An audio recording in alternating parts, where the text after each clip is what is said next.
Let's do the damn thing. Oh, you know what time it is. It's time to take it to the Birdland. It's about to go down. Hope y'all ready. Yeah, let's go. Come and roll with me to the Birdland. Friends got to giving you the word, man. Any other BS is absurd, man. Sports talk and they give it to you firsthand. They can talk Terps, they can talk O's. Yeah, they both lit. That's how it goes. Baltimore squad, Ravens and Poe. Better tune in. Here on the show. Birdland, Birdland, Birdland. BS. Birdland, Birdland, Birdland. BS.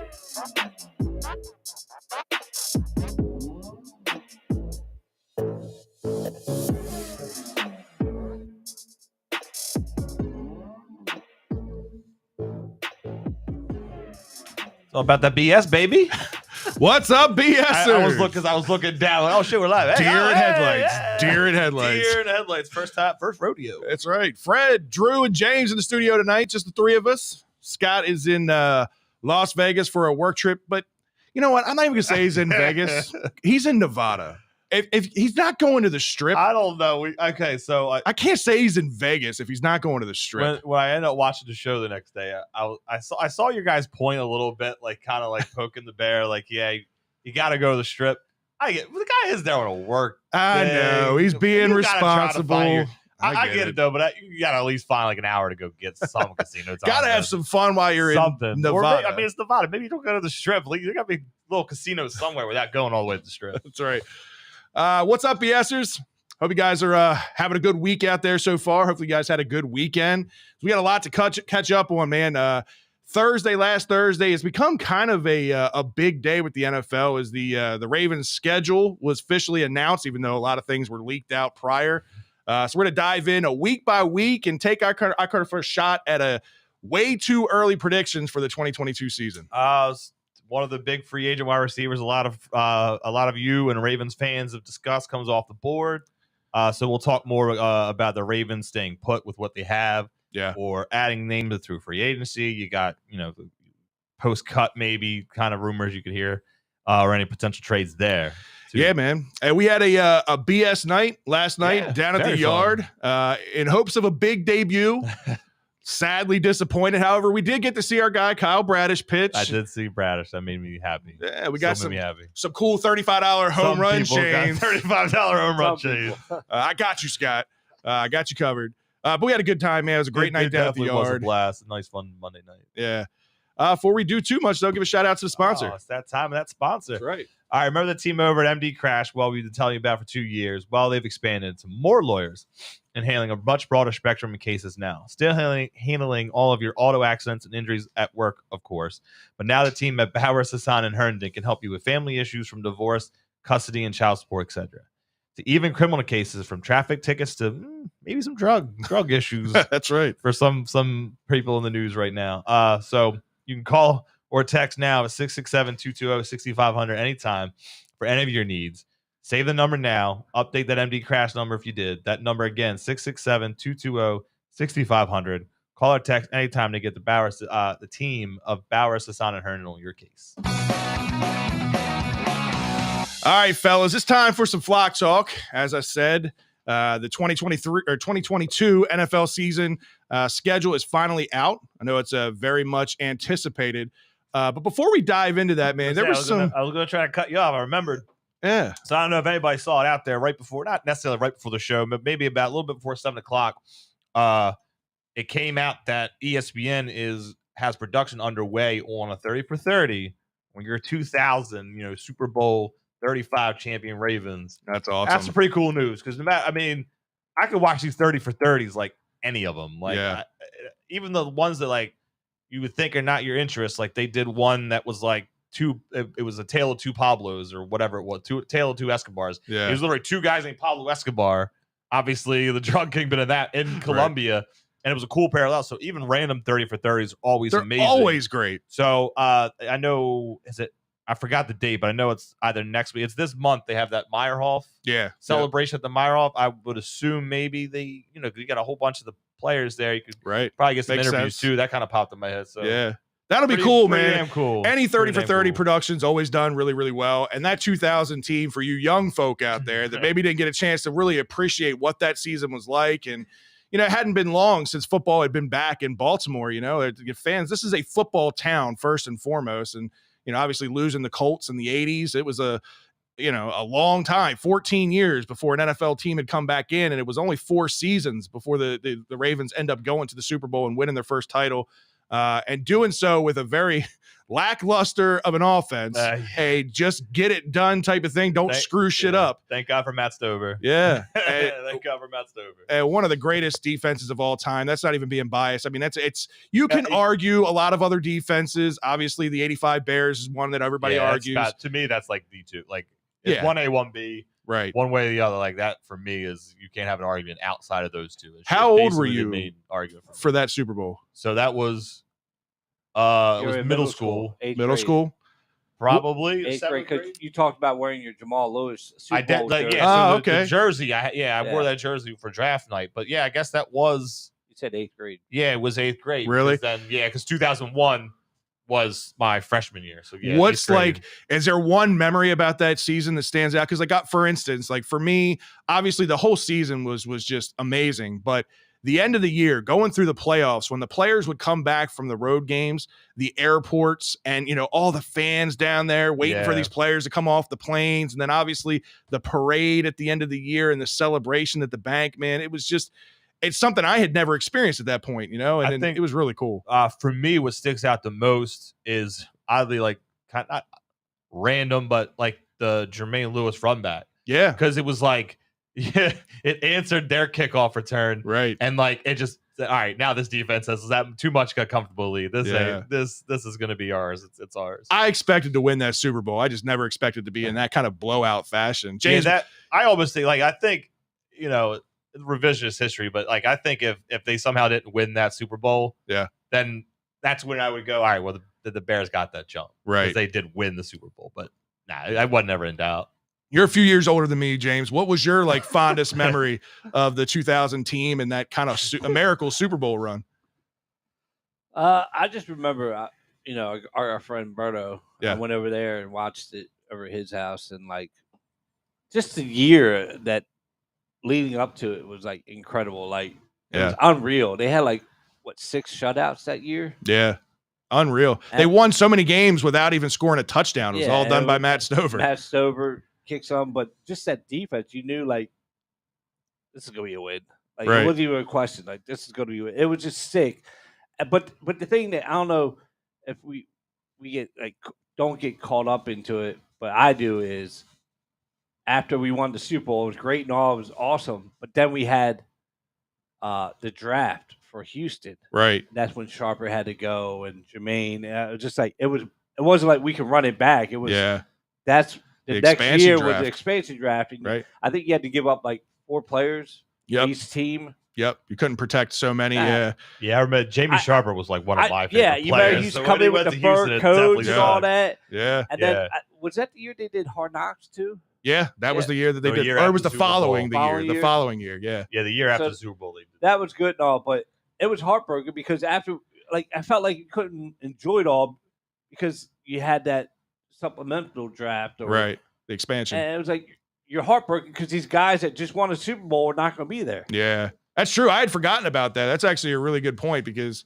all that entire time was really cool because we were actually the inaugural Hard Knocks show for HBO. It was the original. And still looking back on it again, obviously we're a little biased being Ravens fans. Still one of the best Hard Knocks because they just don't compare anymore. Because of Shannon Sharp, and Tony Saragusa. You already knew he was a character, but it stood out more. Yeah, Goose. All these guys, you just saw the character. It made Ray Lewis even human because you could see they had the bit with the talent show. Right. Where they would see their reactions. Whatever guy who's not a known name now, but whatever guy mocked Shannon, you could just see all the guys Ray around and just dying of laughter. Yeah, it always sticks in my mind. Yeah, for sure.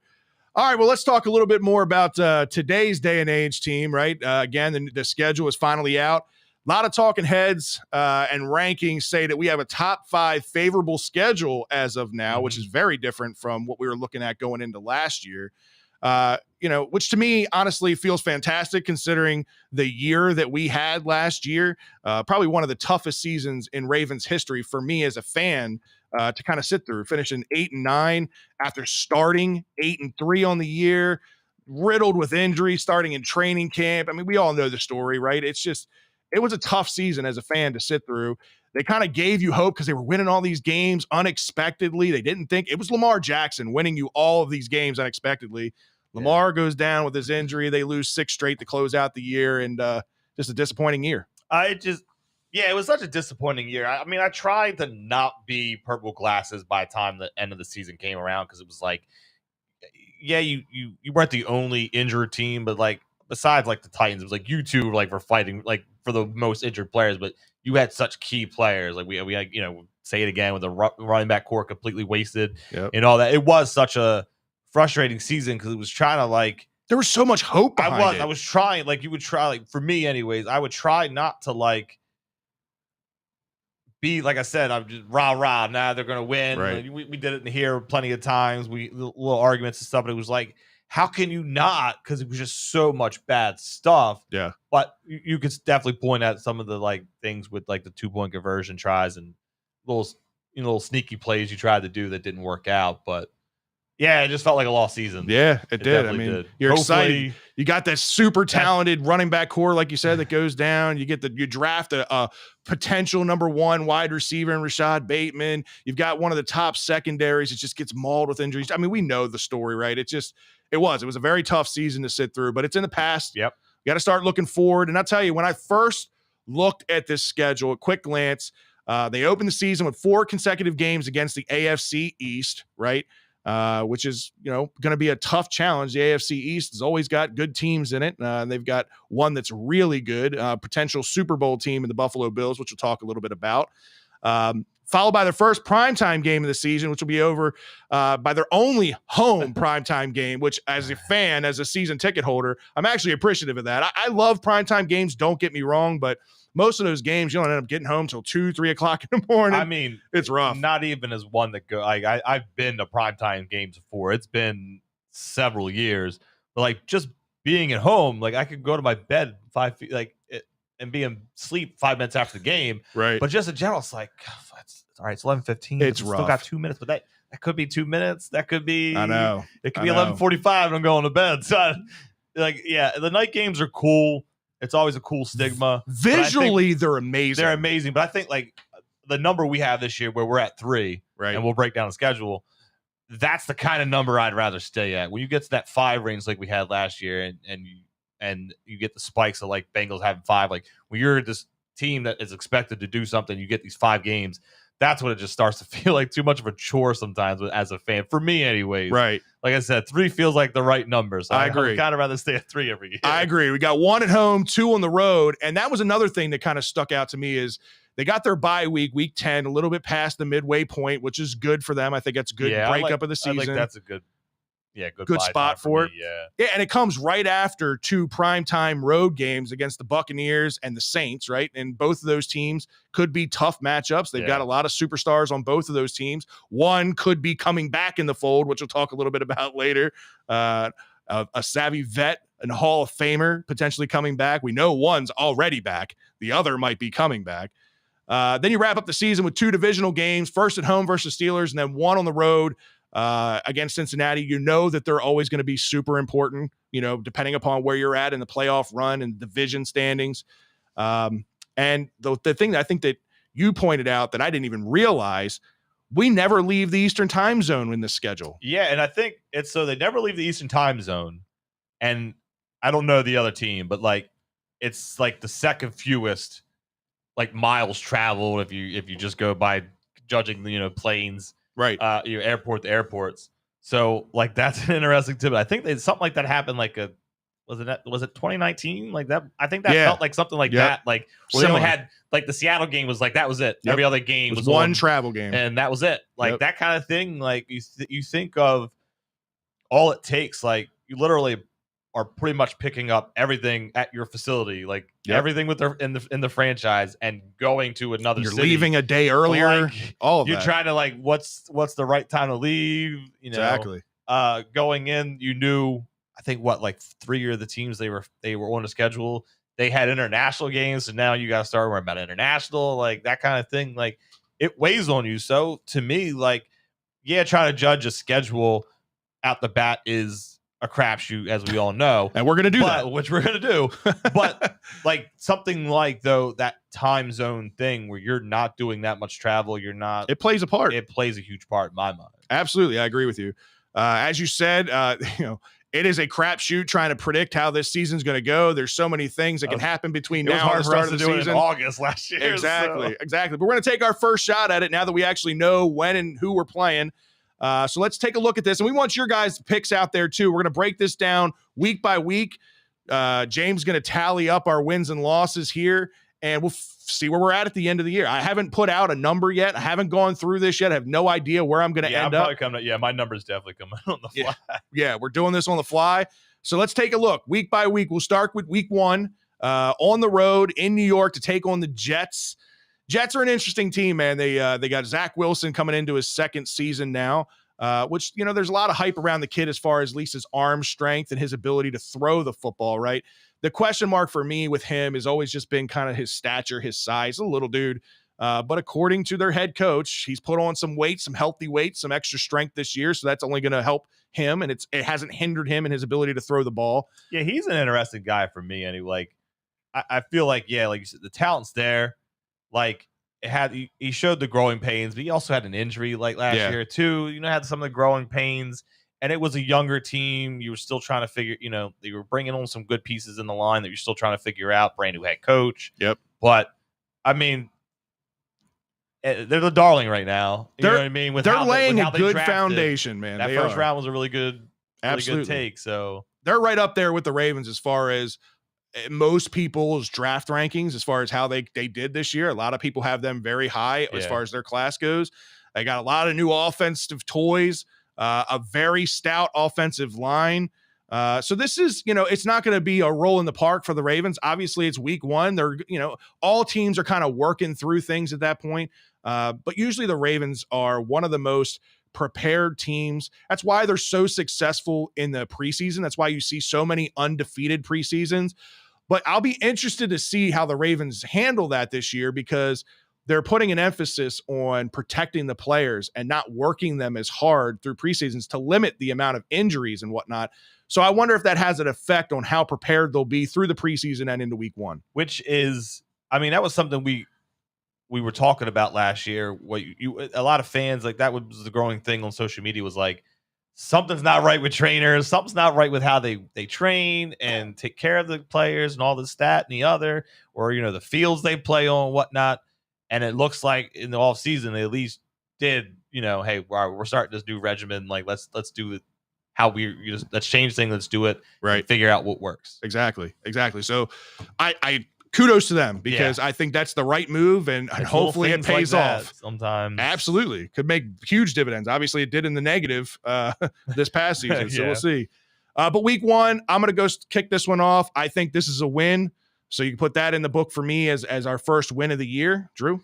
I got it as a win, but I'm not going to sit there and say you're running in and you're going to run through them. If you were facing, it's a weird thing that someone seeing online that, like, kind of put in my head, like, the Jets normally are like that kind of team you'd rather be facing in, like, week 10, week 12, week 13, when, like, they are, all right, so we're the same old Jets. Let's pack it in. Let's just hurry up and get this over with.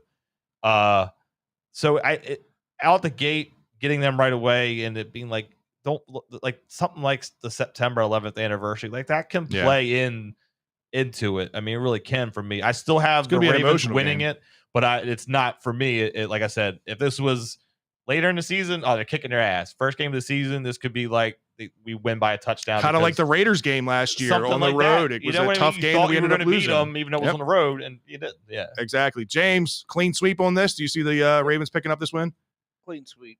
I wasn't. The Raiders were different last year going into it. Playing the Jets, I don't care. Playing week 1, week 2, week don't 3, overthink it. Just fucking go, do our thing, and be done with it. So that's where I have it. I think they're still young. They got a team coming up, but we should be able, if everybody's healthy, we should go in there and just take care of business. All right, easy enough. So we're all on board with the week 1 win over the Jets. Week 2 at home versus the Dolphins. Dolphins under new head coach Mike McDaniel. There's a lot of things going on down there. Obviously, Tua coming into his next year as a starter. Where does he lie in this new look offense? Obviously, he's got a big addition and a new toy in Tyreek Hill. Yeah. We all know what Tyreek Hill can bring to a team and what he did for Patrick Mahomes for years there in Kansas City. Do you think it's a big enough difference for Miami to beat the Ravens at the bank? This is like, to me, this team is like one of the biggest enigmas, like teams coming in. Yeah. Because you look at a guy like Tua, you can pick holes in everything about him, and you can go with how much turmoil was there. We've seen at the end of the season how much turmoil was really there in that whole organization. But like, you really have no more excuse. Like, Tyreek Hill's still a really good wide receiver. It isn't like he's a good wide receiver because of Mahomes. Like, he would have been doing similar stuff probably for almost any quarterback. Right. But then, like, a guy like, I love Waddle. Like, you know what I mean? Like, I love you have Waddle. These options. Obviously.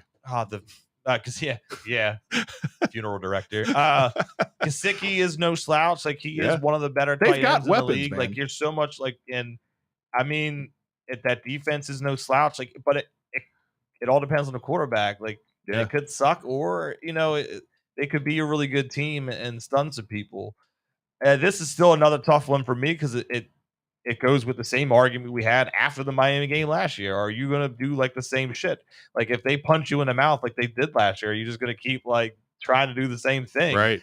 I feel like it's a whole lot different situation because this O-line should be definitely a lot better than it was at that point. So since this is a home game for me, it's another Ravens W. Yeah, I'm right there with you. I think the improvements along the offensive line's only going to make Lamar more comfortable throughout this entire season, which is, that was the biggest problem, was that, Lamar is reliant on that offensive line. That's why he told Eric DeCosta the most important thing to him was building that line, building those big boys, right? Got him a center, got him a right tackle, got him all kinds of pieces. So in Falele, obviously another guy they drafted. I like the Ravens in this one, especially being at the bank. If we were on the road in Miami again, I might have a little more hesitation toward. I still think the Ravens would win, but I'll take this one at the bank. James, how do you see this game shaking out? Well, you took the words out of my mouth. If this was in Miami again, I would take the L. But being at home with Fred and the gang at the bank, and being the second game and what they did to us last year, I think it's a win-win for us. It was just a disaster. Yeah. Hopefully your boy MVP can come back and realize what 0 in the box means and, understand something and just get the ball off quick or pound it down their throat. But last year was fucking awful. And that's still such a reminder of that game. Like, as awful as it was like another one where I was like, you should have won that game. Right. Like, agreed. All right. So we're all on the Ravens to win that. First two, we're all 2-0 on the season so far. Week 3, back on the road, another AFC East matchup. New England Patriots, right? This is the first shot at Mac Jones as the quarterback leading the way for the Bill Belichick's. He did lead them to a playoff berth in his first season last year.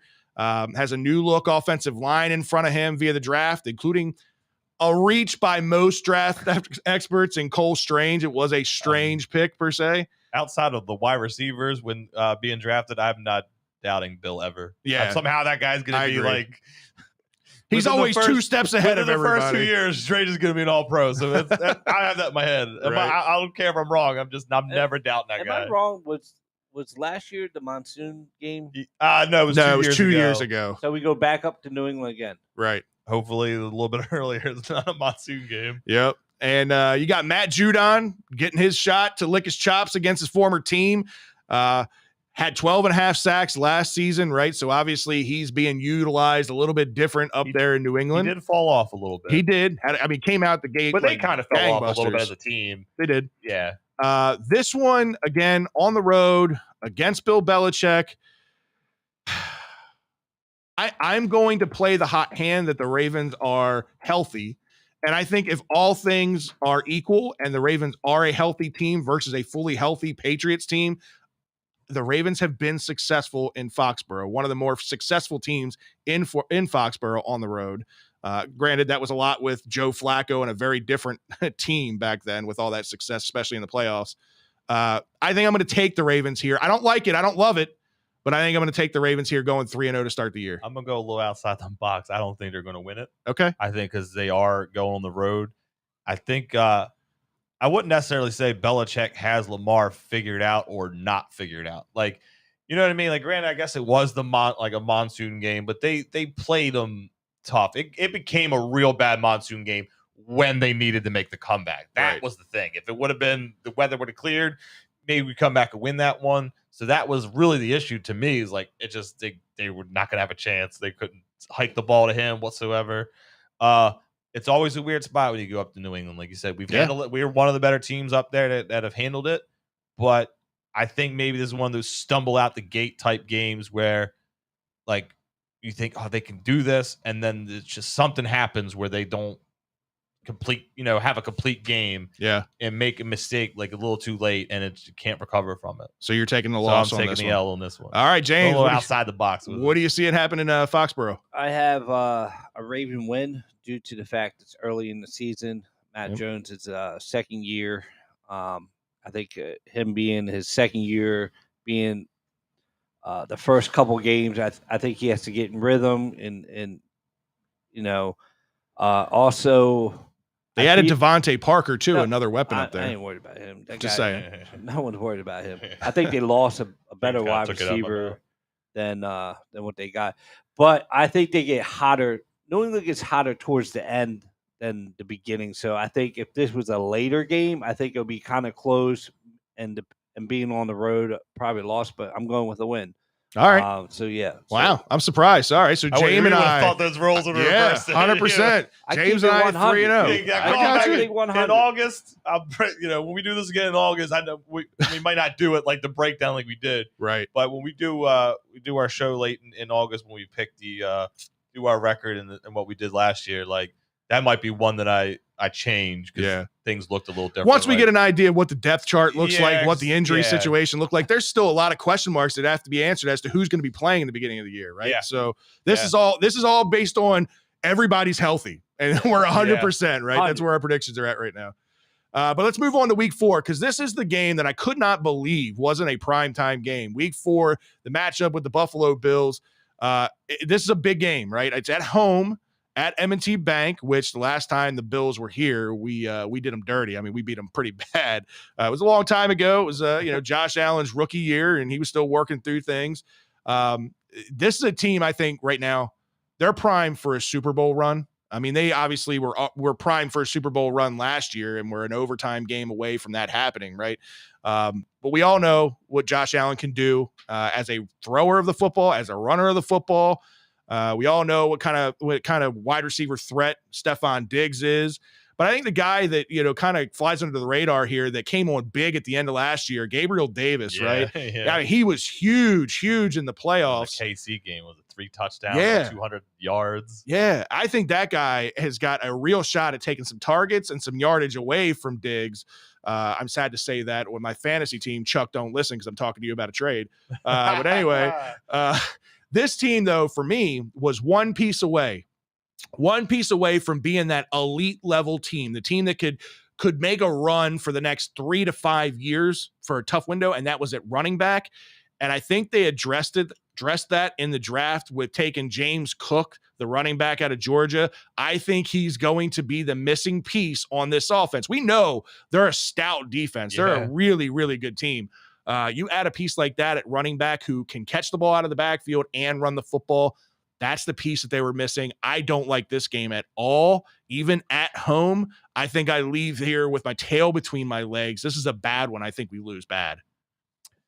I think we can win it, but I think we lose bad. So I got us getting the W on this one. Okay. I have a similar feel to the Kansas City game last year, where, like, granted, when we came to Kansas City, like the last handful of meetings, like was just like, damn, you're hanging with them, but just something just doesn't bounce the right way for you.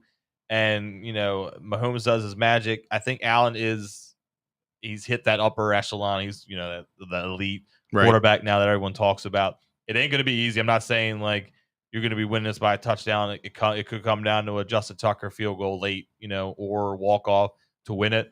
I just see them with this is a one. You tell me this game was on the road, no matter what time of year in Buffalo, I'm picking Buffalo. Gotcha. So I really pretty much am like this. To me, it's one of those toss-up games with us being the home team. I think we come out in the end. Okay. And like I said, it has that feel, like even though it's not a night game, it has that feel of what Kansas City happened with the Kansas City game this year. I like it. James, what do you see happening here against Buffalo at the bank? I just want to clear up something Chuck said. Don't get your panties in a bunch, Fred. It was Nate Peterman that was starting, and Josh Allen came in. Yeah, that's right. Okay, that's right. And Chuck, don't go to Chuck. any funerals anytime soon. Plus, you guys also forgot this. I'm going as a loss. I'm going to tell you why. It's the Bills. What they did to Kansas City was ridiculous at the end of the year. They got O.J. Howard now. They got Von Miller on defense now. Yeah, that's right. Another huge addition defensively. Even if he's not like 100 like he used to be, just him being there is a big thing. They have something to show, saying, this is an AFC team that we might have to face down the line. So we're going to give it all we got. And it's going to be a tough game. It helps that being at home, keep it closer than being in Buffalo. But that's why I have it as a loss. And this is going to be a tough, I feel like a Steelers rivalry, like just pounding the ball and a couple deep plays and one big play is going to win this game. So you're thinking it's going to be a defensive battle, low scoring game, but you've got the Bills winning this or the Ravens? Bills winning this. Man, James and I are on the same page across the board on this. I like it. I got to bet. I'm pretty shocked that he's got a 3-1 right now. I know, me too. To be honest with you, I thought he'd be the ultimate pessimist out of the group. I keep it 100. All right. Next game, you'll see. All right. Well, here's my thinking. So week 5, staying home against the Bengals. This game is personal, right? And if it happens the way I said it was going to happen, where I think Buffalo comes in here and beats us, Ravens are going to be pissed off. They're going to be an angry team. They're already pissed off at the way the Bengals did them dirty last year. I mean, Joe Burrow threw for over 1,000 yards essentially against us in 2 games, right? It was absolutely ridiculous. They're loaded with talent across the board. The one missing piece that they had that we've been talking about for the last couple of years since they got Burrow, offensive line, they've addressed that, right? So they're going to give this guy even more time to just pick apart secondaries. But listen, Marlon Humphrey doesn't like to be embarrassed. Marcus Peters, he was sitting on the sidelines during those games barking. He pissed off that he couldn't be out there. He's going to be extra amped up for this game. I love the pieces that we added in Kyle Hamilton in the secondary, right? I think that this is a revenge game. I think the Ravens win this again at home in a close game. Maybe it does come down to, like you just said, against, Buffalo, a Justin Tucker type kick. It's not going to be a blowout game, even if we are pissed off at the world. The Bengals are still a very good football team and will be in the thick of things at the end. But I think the Ravens actually can do this, and I think they win this one. I think, and I'm going to go extra prediction on, I'm picking the Ravens, but I'm thinking that, Bengals have some stumble here along the way before they get to week 5, where they get shown, all right, you're not that great yet. Let's get you to where you're at. A reality check. A reality check. I know, they're kind of the darling right now. Like you said, you do something like they did last year, go all the way to Super Bowl. You earn 5 primetime games and stuff like that.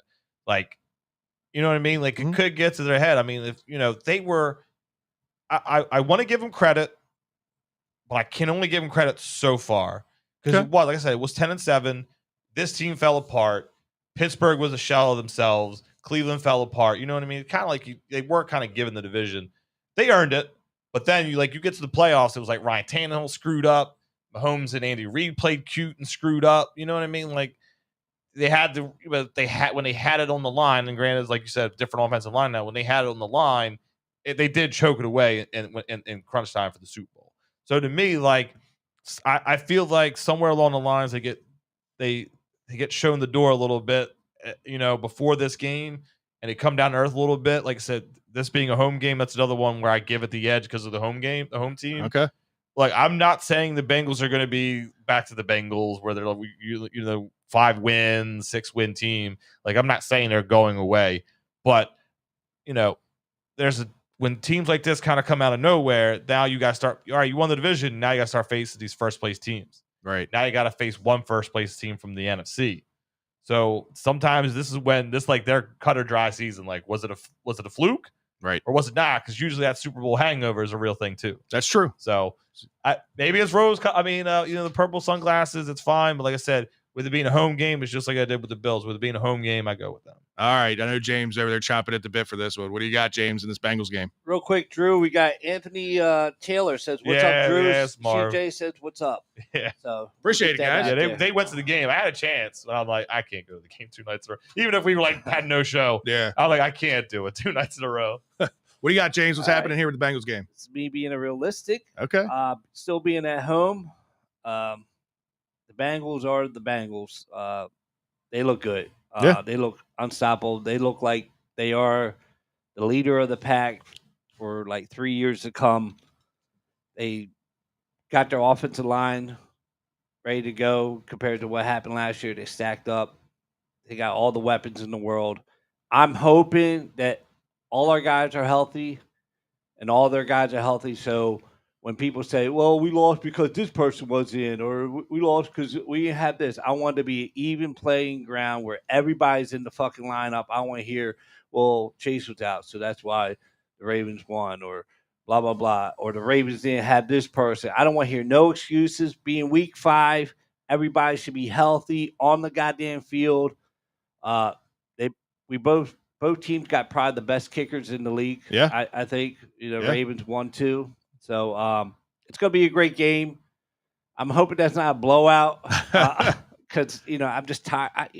Being a divisional game, I just can't stand fucking a blowout game. But I have the Bengals winning. They're the big dogs on top. We got to take them down, and they got too many weapons. And all right. So you got the Bengals winning that one. I'll do the reverse thing then. So in your scenario, the way you were playing was you want it to be an even keel. You don't want everything from the Ravens' perspective is what you were pointing out, where you didn't have this guy, you didn't have Marlon Humphrey or anything like that. Is that if we beat the Bengals, or as a whole, the fan, any fan base or our fan base, are we allowed to be happy about that win because maybe Higgins wasn't playing and 2 of their offensive linemen weren't playing. Well, that's the only reason you won. And I'm not saying you feel that way, but no, that's just how fans, the reverse way. I like you said, I don't want to have any excuses either on our end. But if we win, but it's because of the Bengals. Bengals did have some issues. Are you feeling it's it's because the Bengals had issues, or so what? We won the game. I personally, and I want you to answer this too, but personally, I think the only injury that would be catastrophic enough to make a huge difference would be Burrow, right? Yeah. I think Jamar Chase is a fucking phenomenal wide receiver. He's going to be a top 3 wide receiver as long as he's healthy for the rest of his career. I just think that the Bengals can be competitive even without Jamar Chase on the field. I think if Chase is out, is a big thing because you're going to get that double maybe. But if Higgins out, I'm not worried about it because you still have Boyd, you have their tight ends, right? They drafted their tight end too, didn't they draft? They picked up Hayden Hurst. Oh, so they have Hayden Hurst, that can so-called say what we can do or whatever because they play for it.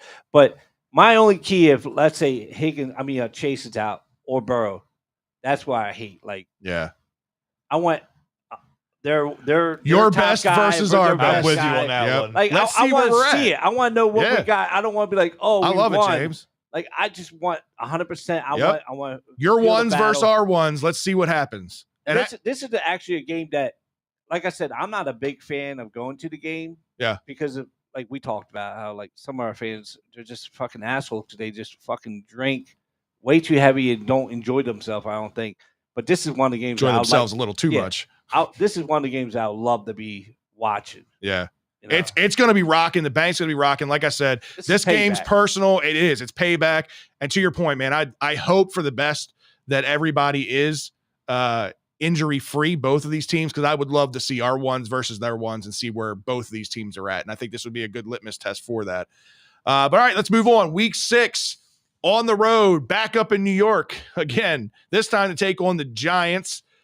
which obviously they're making changes up there. They got a new offensive-minded head coach and Brian Dable coming over from Buffalo, who was their offensive coordinator. Picked up their left tackle for the next decade in Evan Neal out of Alabama. Future star at outside linebacker in Kayvon Thibodeau. We all were high on him in the draft, right? But it's still Danny Dimes at quarterback, right? I don't believe in a Danny Dimes-led offense. I think like he shows flashes of like, Eli in some ways, but he'll never be what Eli was. I think that they hoped for that parallel with him. Saquon Barkley obviously is an uber talent, but can't stay on the football field. And I know he's coming back from another big injury. I think the Ravens roll here in New York, and this isn't even a question to me. Yeah, I don't even really say anything. It's not a question for me. I would not at all pick the Giants to win this game. Yeah, I don't care that it's on the road, nothing like that. It's the Giants the last 8 years, or maybe less, but like they are just not a good organization no matter what. Right. I agree. Like it's just somehow, like even being a storied type of ownership and franchise, like post Eli, it's nothing. Yeah, it's gone severely downhill. They're trying to figure out their way. James, what do you think happens here with the Giants? I have the Ravens winning this game.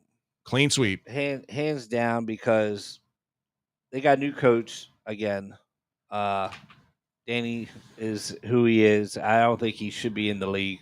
Some people are like, well, this and that. I'm like, if you've been in the league for 3+ years, you should know your shit and all that. But they have a lot of things to work at. Like they don't know who their wide receivers want to be, or if they want to keep this guy. They decide to go ahead and draft one on top of the bad wide receiver. Yeah, like being a Penn State guy, my boy can't stay healthy. Barkley, and I think the first year when they used him, they fucking ran him to death, dude. Yeah. And these injuries don't help on top of it. I wish he would like ask for a trade and go to a decent team that has a line to, get something out of him. But this is going to be a clean sweep. This will probably be a fun game just to, work on some things. You can actually relax with this game. Yeah, especially after that Bengals game. Yeah, the Bills and back Bills. to week. And you like to see what their rookie on their defense could do against our line. So this will be our first true probably test besides Buffalo on the pass rusher. Judon, we all know what he's going to do. So that's why I'm saying that even though we're going to have pressure, I think I would like to see this rookie see what he can do against our line. I like Thibodeau. I think he's a character. I love his personality. I think he's a good fit in New York personality-wise. But team-wise. Sucks for him to be there. They still got a lot to fix. Like, I applaud them on those two, drafting those two. Yeah. But, like, it's just so much to fix on the offensive side of the ball. I mean, they brought in offensive mind and Dable. Like, we'll see. You'll see sometimes these guys that are heralded as good OCs don't always pan out for the most part. Right. So, I mean, you'll find out. All right, week 7, we come back to the bank, take on the Browns in the first of 2 matchups, this one being at home. The Browns, man, this is a wild card, and it's so early right now, it's hard to see what's going to happen in Cleveland, right? I mean, obviously, they make the big move to bring in Deshaun Watson, but there's rumors out there that he could be suspended for the whole year, so we may not even see him hit the field this year. Then you got the drama that surrounds Baker Mayfield, and if he's ever going to play for the Browns again, obviously, I don't think he wants to play there. He wants out, but nobody wants to pick up that contract, So the Browns are either going to have to dump weight and just get rid of him, or deal with a fucking madhouse of issues, because if Deshaun Watson doesn't play and he's suspended, and then the Browns come crawling back to Baker Mayfield and say, please salvage us this year, it's not going to look good. I fully believe the people running this show thought he would have no problem with this somehow.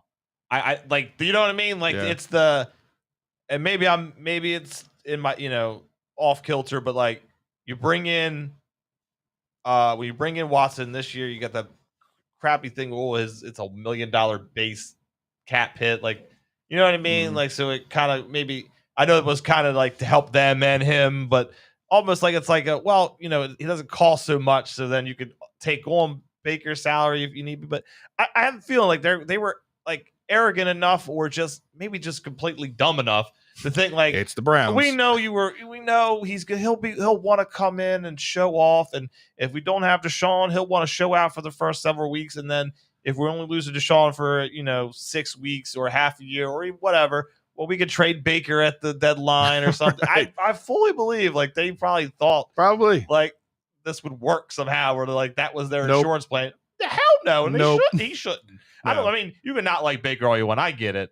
I still think he's a starting quarterback in the NFL. I don't absolutely dislike him like a lot of people. I don't understand how you could sit there and maybe you can call him dumb now in hindsight. Like you tried your hardest to play through this shoulder injury for this team, and then like to me, like you were done dirty. Yeah, for sexual deviant.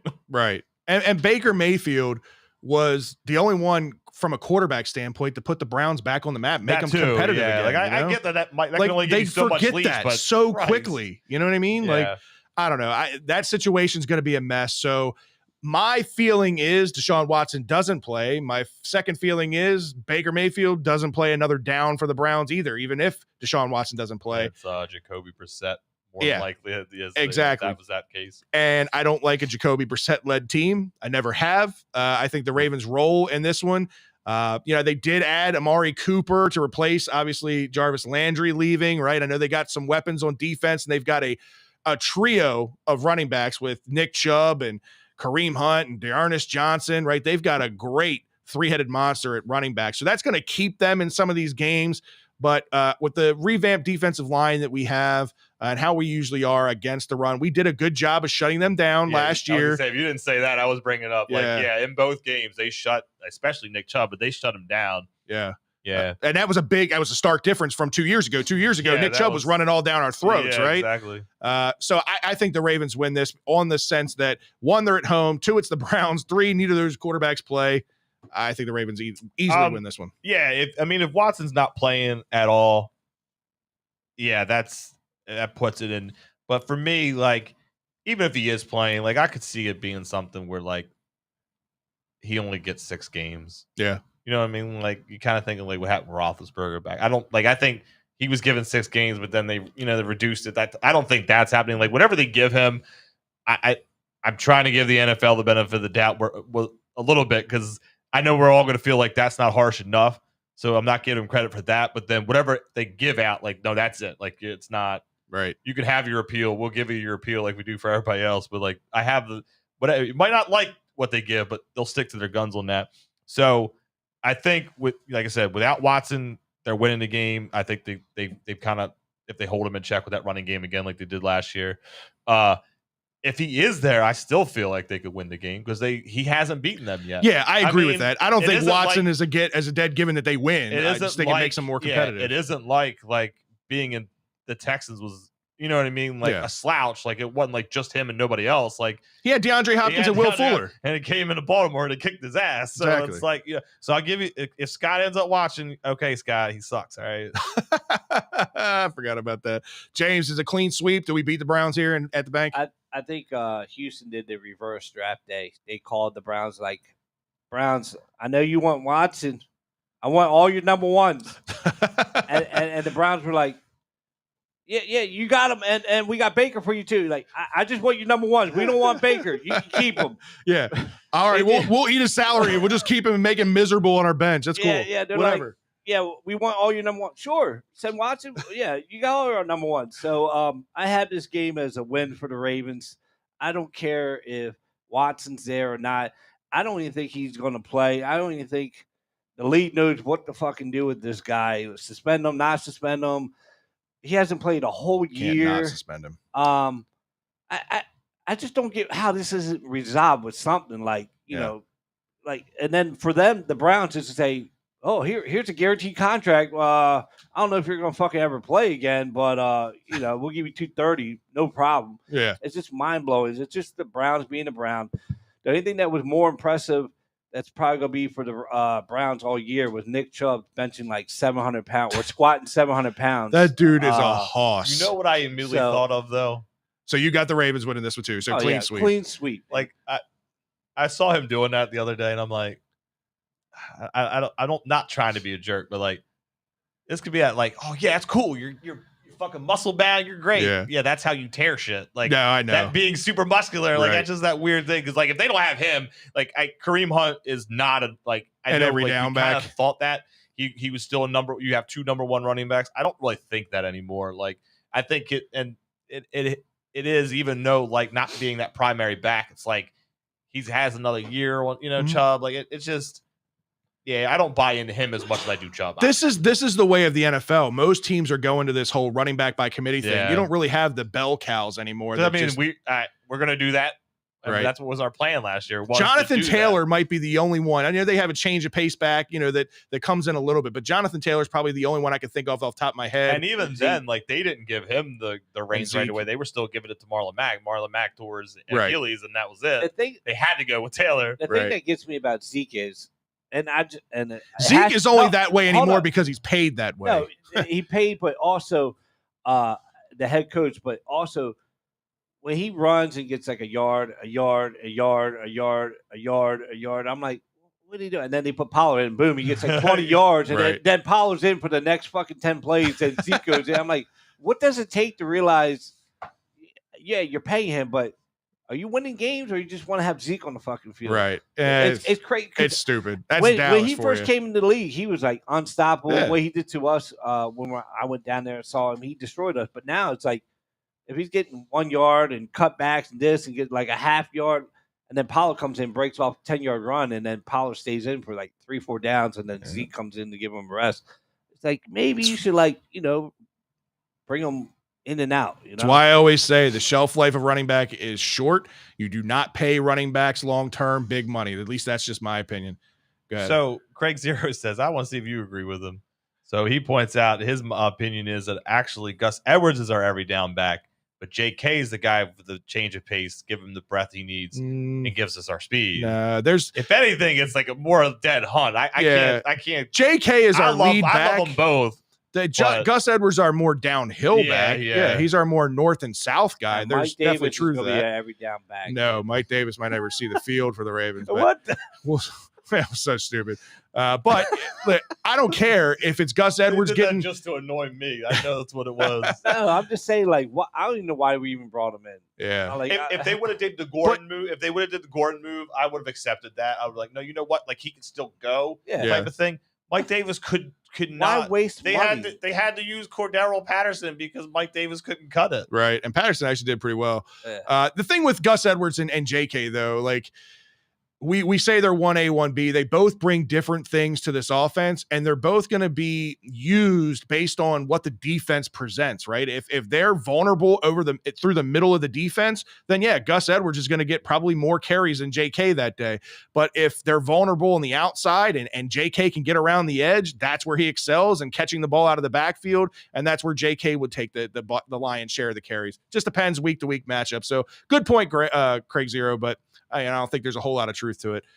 Week 8, on the road down to Tampa Bay to take on the Tom Brady's and the Buccaneers, man. Just when we thought he was done, when he was gone, never to see him on the field again. Here he is. He's back. 45-year-old Tom Brady still slinging the fucking football around the field. I'm so tired of it. I am too, man. It's like every people year. Are starting to love him. Like I've given the respect he deserves. I like him more in Tampa Bay than I ever liked him in New England. He's the best quarterback of all time. Like I have much more respect than I did. Like you said, I respect him more now, seeing like a different side of him. But I'm still just tired of him. I'm the one that wrote the 2-minute warning question last week. I'm like, this bastard won't go away. Here's the question. Right.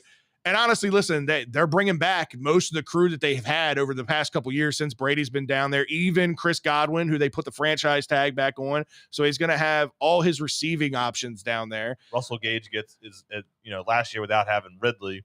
Right. It's like he wasn't a number 1. So now he's like a number 3 option or 2 if Godwin isn't back yet. So like even adding the Russell Gage, it's just no slouch to me in my mind. Absolutely. Just to add to what you were saying. Yep. And then they bring back Ryan Jensen to shore up that offensive line. He was a free agent, obviously. And, Tom Brady, he hangs his hat on his offensive linemen that he believes in, especially centers. He's always had a history of having good centers. And Ryan Jensen, we all love and respect Ryan Jensen and what he's done here in his few years. So to bring him back, I think you can't go unnoticed. This team's going to be good. This is on the road.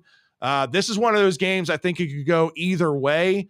Tom Brady doesn't like losing, right? And the last time he faced Lamar Jackson, they lost. And I'm sure that that's still sitting in the back of his mind, even though that was for New England. And even though he said like he's the next in line type of greatness. Yeah, that, it's going to be personal for Brady. Be great after this game. Exactly. So I think this is one of my losses here. If this was at the bank, I'd feel a little bit more better about picking the Ravens here, but I'm going to go Tampa Bay in this one. Yeah, I can't add anything else to that too. Yeah, I got the Bucs. I think they lose the game either way, but with it being in Tampa, with it being on short rest, you know how we do when we come for our predictions every week. Yeah. 9 times out of 10, I'm picking the home team on a Thursday night game because it just seems like they got the leg up, the one up. And it's a weird thing. You could have some weird weather down in Tampa. That could be a monsoon type game that we were talking about from before. Right. So yeah, they're hitting the roadblock, the speed bump portion of the schedule for me. Yeah. And I got them losing. And so far, Lamar Jackson hasn't done very well in his home state of Florida. Yeah. If you think about it, right? So we'll see. What do you got, James? What do you think happens here in Tampa Bay? That? I mean, he didn't look very good last year in Miami. Well, yeah, but the year before when he won that, he did kick the shit out of Miami, though. Oh, that's true. The first game of the year, I forgot about that. That's true. I forgot about it when you were saying. That's right. Good point. Good point. What do you think happens here in Tampa Bay? James throwing the truth at you. It's funny. It's funny. I was thinking the same way as Fred. If this was at the bank, it would probably be a win for the Ravens. But being on the road, Lamar being in Florida, I still think that he gets like the jitters being in Florida. I think he likes it. This is a game that I'm hoping to be at because it's a Thursday night. I feel like flying out Wednesday. I got prices on it, $345 to fly out there. Round trip has my name on it. Seeing the GOAT play, I heard that maybe if Edelman comes back, Gronk said 100% he's going to re-sign with the Bucs or come back. Not surprised. Edelman's been getting the itch too. With these it's players CTE. coming out of How many wide receivers are going to have in the field at one time? 6? I mean, Christ. If they bring in Edelman on top of Gage, on top of Evans, on top of Godwin. They lost AB, so they got to replace it. Yeah, AB is going to be a Raven, Nick Short says. But, we saw the post say that I just want to retire a Steeler. I want to be a Steeler. The Steelers don't want you, dude. We don't want you. They're done, dog. They're gone. But, yeah, I have this as a loss, but this could be a gritting game. Yeah, it's going to be a good game. I think it'll be a good game. But here's the thing. Craig Zero says, Tom Brady wasn't all mad being beaten by Lamar. He loves seeing him play. No, there's a respect there. I don't think Tom Brady doesn't disrespects Lamar Jackson. I think he respects him very well. Thing is, Tom Brady is the ultimate competitor, and he knows in the back of his mind that Lamar Jackson beat him the last time they were on the field together. That is definitely in his crawl. Whether he likes Lamar or not, or doesn't enjoy him playing, that doesn't matter. He wants to beat Lamar in the Ravens. He doesn't. He's the kind of guy he doesn't want to go 2-0-2 against that guy. No, absolutely not. All right, so the next game, another road game in New Orleans. Take on the Saints, the team with a little bit of a new look, or it could be a new old look with recent news around Drew Brees. We'll see what happens there. Obviously, coming out of doing his NBC job only after 1 year, he put out a tweet. He could be doing a plethora of things, and one of those things was potentially coming back and playing quarterback. And I mean, obviously, listen, when you look at the wide receiver core, I know it's a big if, but if they get Michael Thomas back and he ends up actually playing for the Saints again, which could be determined whether Drew Brees is there or not. If Drew Brees comes back, Michael Thomas might be like, okay, I'll resign, I'll come back and play. There was nothing wrong with my ankle. Let's go. Right. Let's make this happen. They obviously just added Jarvis Landry, who Ravens flock obviously was kind of up in arms about. They wanted him here. They draft Ohio State wide receiver Chris Olave, and obviously left tackle number 1, according to James, and Trevor Penning. They got him, right? So they're retooled. They got a new head coach. Sean Payton is now gone. Dennis Allen's the new head guy there for New Orleans. So it's going to be a new look team. I don't think Drew Brees comes back. I don't, even with all this wide receiver core and everything. He was done his last year in the NFL, and you take another year off from that. I just don't think he has the arm strength to get it done. Is he a better option? Would he be a better option than Jameis Winston and Andy Dalton? Yes, even after a year off in the NFL, I think he would be. I don't know. I don't think he wants to come back. I don't think he will come back. So I think this is a matchup against Jameis Winston or Jameis Winston. You said it right the first time. I did. Or Andy Dalton. And I think the Ravens win this one. I I have them losing. This is the speed bump portion of the season for me. Okay. It's two tough matchups at night on the road, heading into the bye type of kind of like in your wounds type of thing.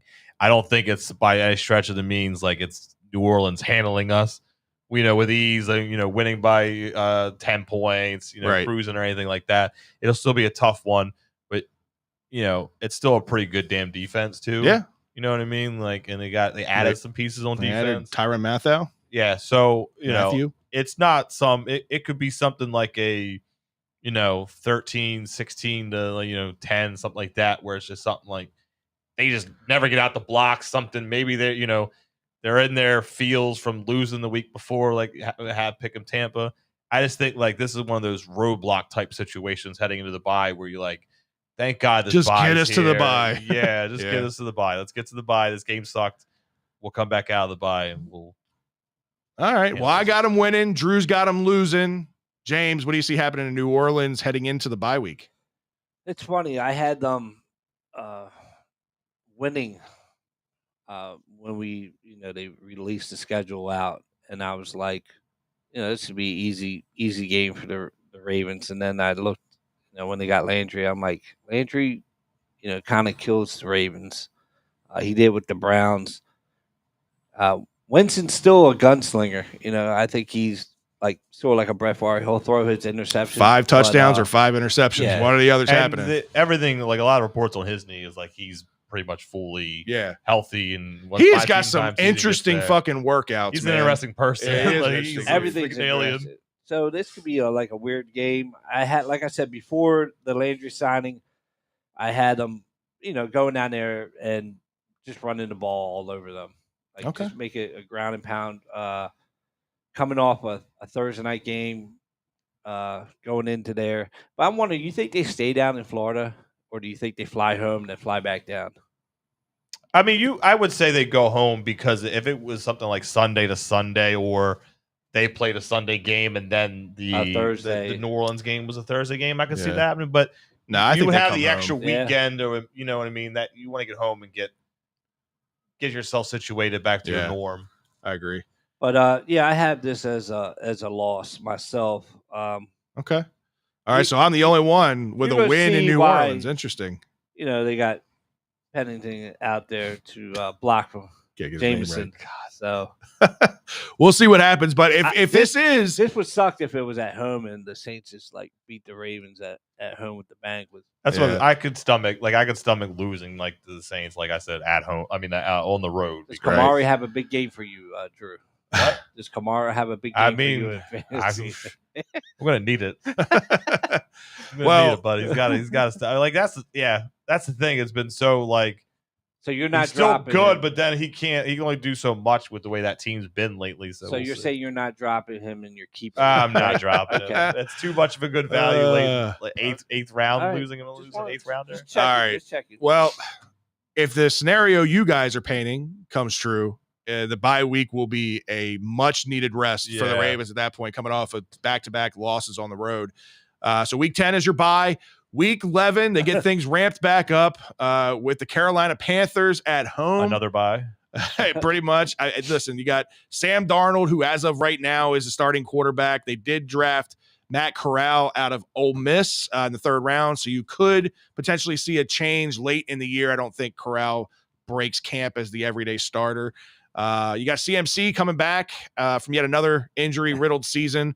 That guy, I mean, he's got all the talent in the world, but again, just can't stay healthy. He's hanging out with DJ Khaled. It's a shame, Another man. one. Yeah, it's one. a shame because that kid is he's so fun to watch, and he's super talented as a running back, catching the ball as a receiver. I mean, just everything. But Panthers, with or without CMC, I don't think have enough firepower to get it done, especially at the quarterback position. I think the Ravens win this one coming out of that bye week, and they always come out strong after a bye. Yeah, this will be a big win for him, I think. So spoiler alert, I'm not keeping CMC. I'd rather have that 1st round pick back. I'm gonna write that down too. I don't think he has some fooled me once. I guess it's shame on me. Fooled me twice, shame on me. I don't think this season goes the way of the last couple seasons, because it literally is just the injuries. Because when he played, it was still phenomenal play. But he's just not enough to overcome. Like they don't have a franchise quarterback. I don't even necessarily dislike Coral, but it's one of those like you're gonna have your growing pains anyway. Like it's not like he's gonna be able to step in. And if it's Sam Darnold still at that point of the year, I mean, they know they're just trying to like, let's play it out. It is what it is. Maybe we get these top 3 pick and we get one of these quarterbacks coming out next year that are much more heralded. Right. So you like said, you got like how I did. You got punched in the mouth last 2 weeks. You came off a bye.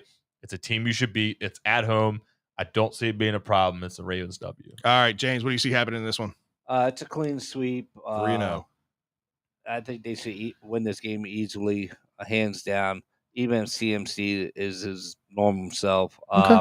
Is CMC available to be traded, Drew, or you have to be? I mean, I can trade him in the offseason. It's not, you can. We can trade in the offseason. Yeah, you guys can trade. All right, make that conversation off air. but also, just to give a heads up, since it's an easy, clean sweep, there's nothing to talk about. It's in Carolina. Just the weather is probably gonna be good. But ESPN just announced that the Magic got the number 1 pick, Thunder 2nd, Rockets 3rd, and Kings 4th in the lotto tonight. Interesting. So, okay. All right, cool. Up during this, I didn't even know that was going on. Then. Yep. All right. So week 12, they go on the road back down to Florida. They go into Jacksonville to take on the Jaguars. 3 bye weeks in a row potentially. It was an absolute shit show in Jacksonville last year with the whole Urban Meyer era that was. Couldn't even get out of the season. That is some crazy shit. Like I know we all dislike that guy. God, the fact like you couldn't get through one season. Yeah. Like without talk. It's terrible. Every so bad. game you had to terrible. That might be one of the worst hires of all. Absolutely. Time. But I will say this: they did bring in Doug Peterson I'll to give replace him. That. I like that Peterson. fit. I think Doug Peterson is a good leader. He obviously turned things around in Philadelphia pretty quickly. And listen, when you've got a talent like Trevor Lawrence at quarterback, you can't let that go to waste, man. That's a guy who's a generational type quarterback. I still believe, Trevor Lawrence is going to have a very good NFL career. Obviously, the Jaguars are in a tough situation, right? They've been a bad franchise for a very long time. They're having to overpay for free agents to come down there. They did that with Christian Kirk to bring him in. They overpaid him. I think he's a good wide receiver, but he's not wide receiver 1 type money, and that's what he got. To screw everything up in the wide receiver landscape, pretty much. Exactly. And all he's doing is replacing Shark, right? And I don't know how much of a difference he really makes over Shark. So I think the Jaguars will be better this year than they were last because of Peterson and because of the system that he'll employ there. But this is an easy win for the Ravens.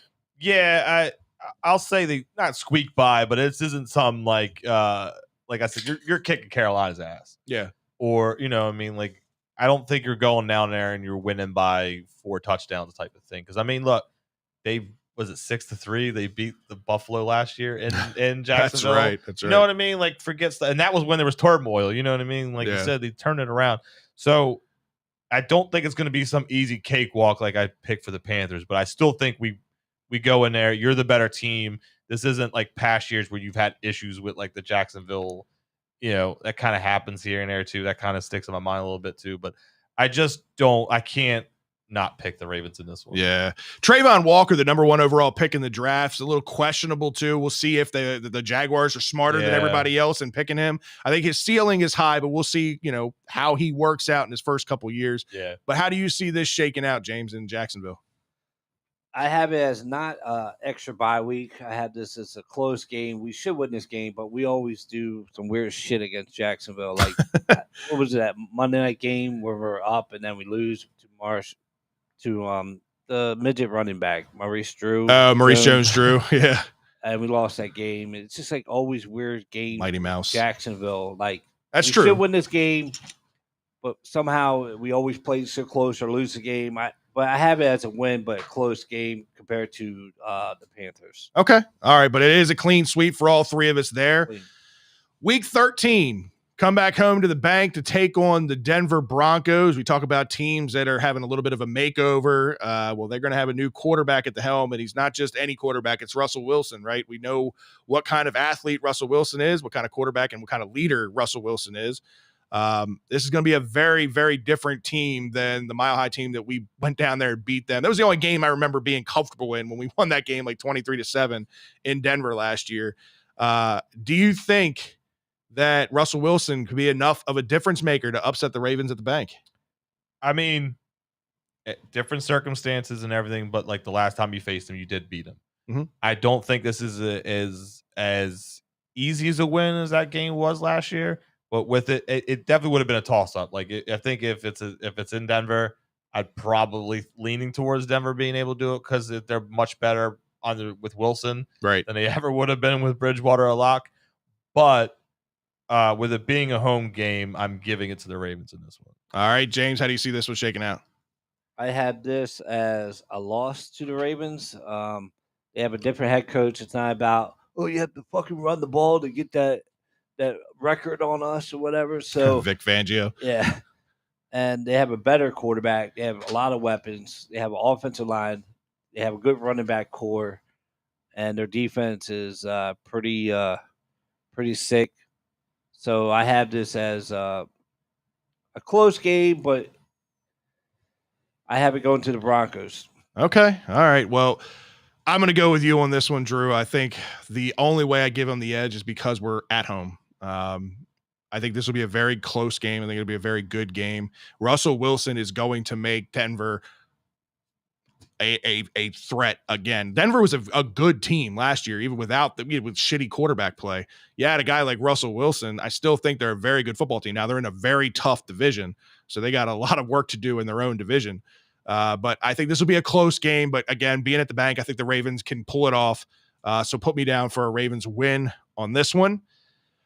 Week 14, first matchup versus the Steelers. This one goes on the road in Pittsburgh. Big Ben era's over. Signed Mitch Trubisky, which I never believed in Mitch Trubisky, even when the Bears drafted him high in their, the first round. They drafted Kenny Pickett out of Penn, or didn't have to move very far. It was in the same fucking stadium, just basically moved offices. That's the craziest thing ever. Absolutely. They continue to add wide receiver depth. Continue to just add pieces and stealing them from the fucking Ravens. I was so mad with a couple of their picks in this draft, but Steelers are a wide receiver factory. They always have been. It's just been kind of how their bread and butter is. But again, I don't believe in Mitch Trubisky. I don't believe in Pickett. I don't think either one of those can get the job done against the Ravens, whether they're at home or on the road. So I'll take the Ravens winning this one. I'm going to fudge how they do it, but it's like every single Steelers-Ravens game, like it's always like a single, like it's I know. Not 7 or less. It's not going to be a walk in the park. I think this is going to be like just a grudge thing. Like it's still Ravens Steelers. It might not be a good point. It might not be what it used to be with it, with all the star power, especially on defense that for both teams as you used to have. Yeah. This is another one of those where, like, for me, it's the road team is going to be, like you kind of have that less thing. I think it comes down the wire. I don't think it's going to be a high scoring game at all. I don't think Pickett's necessarily like going to be like just some, oh my God, like he comes out of nowhere and like, rookie, but I don't like they still went to the playoffs with a shell of Roethlisberger. You know what I mean? Yeah. Like, even though I'm not a big fan of Trubisky. I just don't hate him as much as a lot of people. But like, even to me at this point, like he'd probably be a better option than Ben. You know what I mean? Like it'd probably be tougher earlier in the year if you were facing them. Yeah. But it sucks to give Ravens a loss here. But I also, like I said, this is going to be like you win by 10 either way. Like this is another one of those you're winning by 1, 2, 3. But you have 4, the Ravens winning. But no, I have Steelers. You have the Steelers winning this one. Road game, yeah. Okay. It pained me. Yeah. I didn't really necessarily want to do it. I'm with you. I'm with you on it being a close game. They got the punch. The way I play in it is they got the punch in the mouth, had the bye, had the easy cakewalks, have a good win against the Broncos, and then need that another little punch in the mouth to remind you, like, all right, look, don't get off your high horse a little bit. We still got a ways to go. We're still the Steelers. I got you. Yep. What do you got, James? I had this as a different year for the Ravens playing the Steelers. No more Big Ben. That era is gone. Right.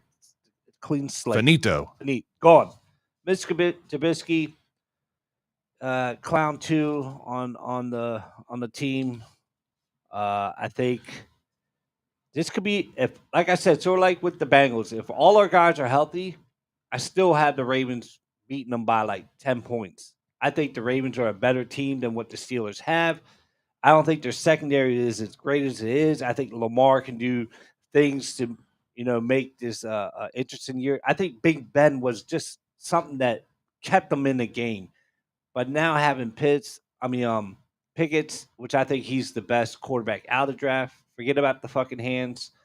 And Mitch could be like he's like the stock market, goes up and down. Like one game you're like, damn, he looks fucking good, and then next game you're like, yeah, now I know why he's not in Chicago or on a different team. It is what it is. But I think the Ravens, and I have always been like they can blow out the Steelers, and now that Big Ben's not there, I think we can do it. I think if all our guys are healthy, we're going there and kicking their fucking ass and giving them what they deserve. So I have them as a win. Okay. I like it. All right. Week 15, second matchup with the Browns. This one on the road. We don't have to go through everything on this, but this, for me, I always look at the Browns, even in the situation that they are, usually look at a lot of the AFC North matchups this way, as they usually end in a split. I took the Ravens to win at home. So I'm going to go the opposite here. I think this is where we hit one of our stumbling blocks. And I think the Ravens lose this one on the road in Cleveland. I don't love it. I think the Ravens can easily win this game. It's not like I don't think that they can win this game. It's just I like to divide my division matchups in splits for the most part. And I think that the Browns will win one here, being that I have the Ravens winning the home game. I'm going to go with the Ravens in this one, clean sweep on it. I think maybe at this point, like if he does actually get the suspension, that hurt. Like you said, like if it's going to be Jacoby Brissett, like you're not going to be good. I'm not saying like he might be playing like the way I played it out earlier. Yeah, he would be playing at this point. Yeah, but by the time you know what I mean, you get for them by the time he comes back, you could have injuries or you could have egos and it just. You got players just phoning in and then just feeling like, oh, we're the same old Browns again type of thing. Like it's not out of the realm, but it might not happen that way. I say it, but I just got him winning this one. Okay. Yeah. I just easy enough it's almost like until we see what happens with Watson actually playing right and beating the Ravens once, like, you always beat him if he is facing them. All right. I like it. James, how do you see this one shaking out with the Browns? Ravens winning. That's it. Okay. No conversation needed. No debate. It's the Browns. I like it. We play them all the time. We know what they're going to do, but I think it's going to be a run game or a pass or something like that. But we're going to kick their ass too. All right, Drew, you're getting some love on your CM Punk shirt. I see it, man. That's the world. Week 16, back in the bank. Taking on the Atlanta Falcons. We talk about new look teams, right? They got a couple of new look quarterbacks, right? They bring in Marcus Mariota to replace Matt Ryan. But really, I think the replacement option is who they ended up drafting in this draft, is they end up picking up Cincinnati quarterback Desmond Ridder, which all reports on this kid so far, I know it's only rookie mini camp and he's throwing him, no pads and nobody's coming after him and all that stuff, is he looks really good. He's got all the tools, can make all the throws. I think Ridder could be the next, up and coming quarterback, like out of this class. Mm-hmm. There's not a whole lot of good, talented quarterbacks in this class. There's a very bad class of quarterbacks. Him and Willis, they both went in the third. Yeah, right. Yeah. Right. And Corral or whatever. Corral, yeah. I think Golden Corral. I think that this kid will end up being the cream of the crop out of this draft as far as quarterbacks go. They got no Calvin Ridley, obviously due to the gambling suspension. But they did add Drake London also in the draft. I like London. I like him a lot. The kid out of USC. So he helps replace that loss. They traded for Bryan Edwards, which at this time last year, man, there was so much hype going around Bryan Edwards that he looks like the next Randy Moss in training camp, and all this stuff, making all these catches and da-da-da-da. And they just didn't use him a whole lot in. And Gruden was his biggest fan anyway. So right. Once he was gone, he exactly couldn't catch on while he was still there. So once he was gone, he was dead in the water. Right. So you put a weapon like that, you pair him with Drake London on top of the freak of an athlete that we all know that tight end Kyle Pitts is, right? So they've got some weapons on offense for sure. They don't have a very good offensive line. So Ritter, I hope you have a good insurance policy.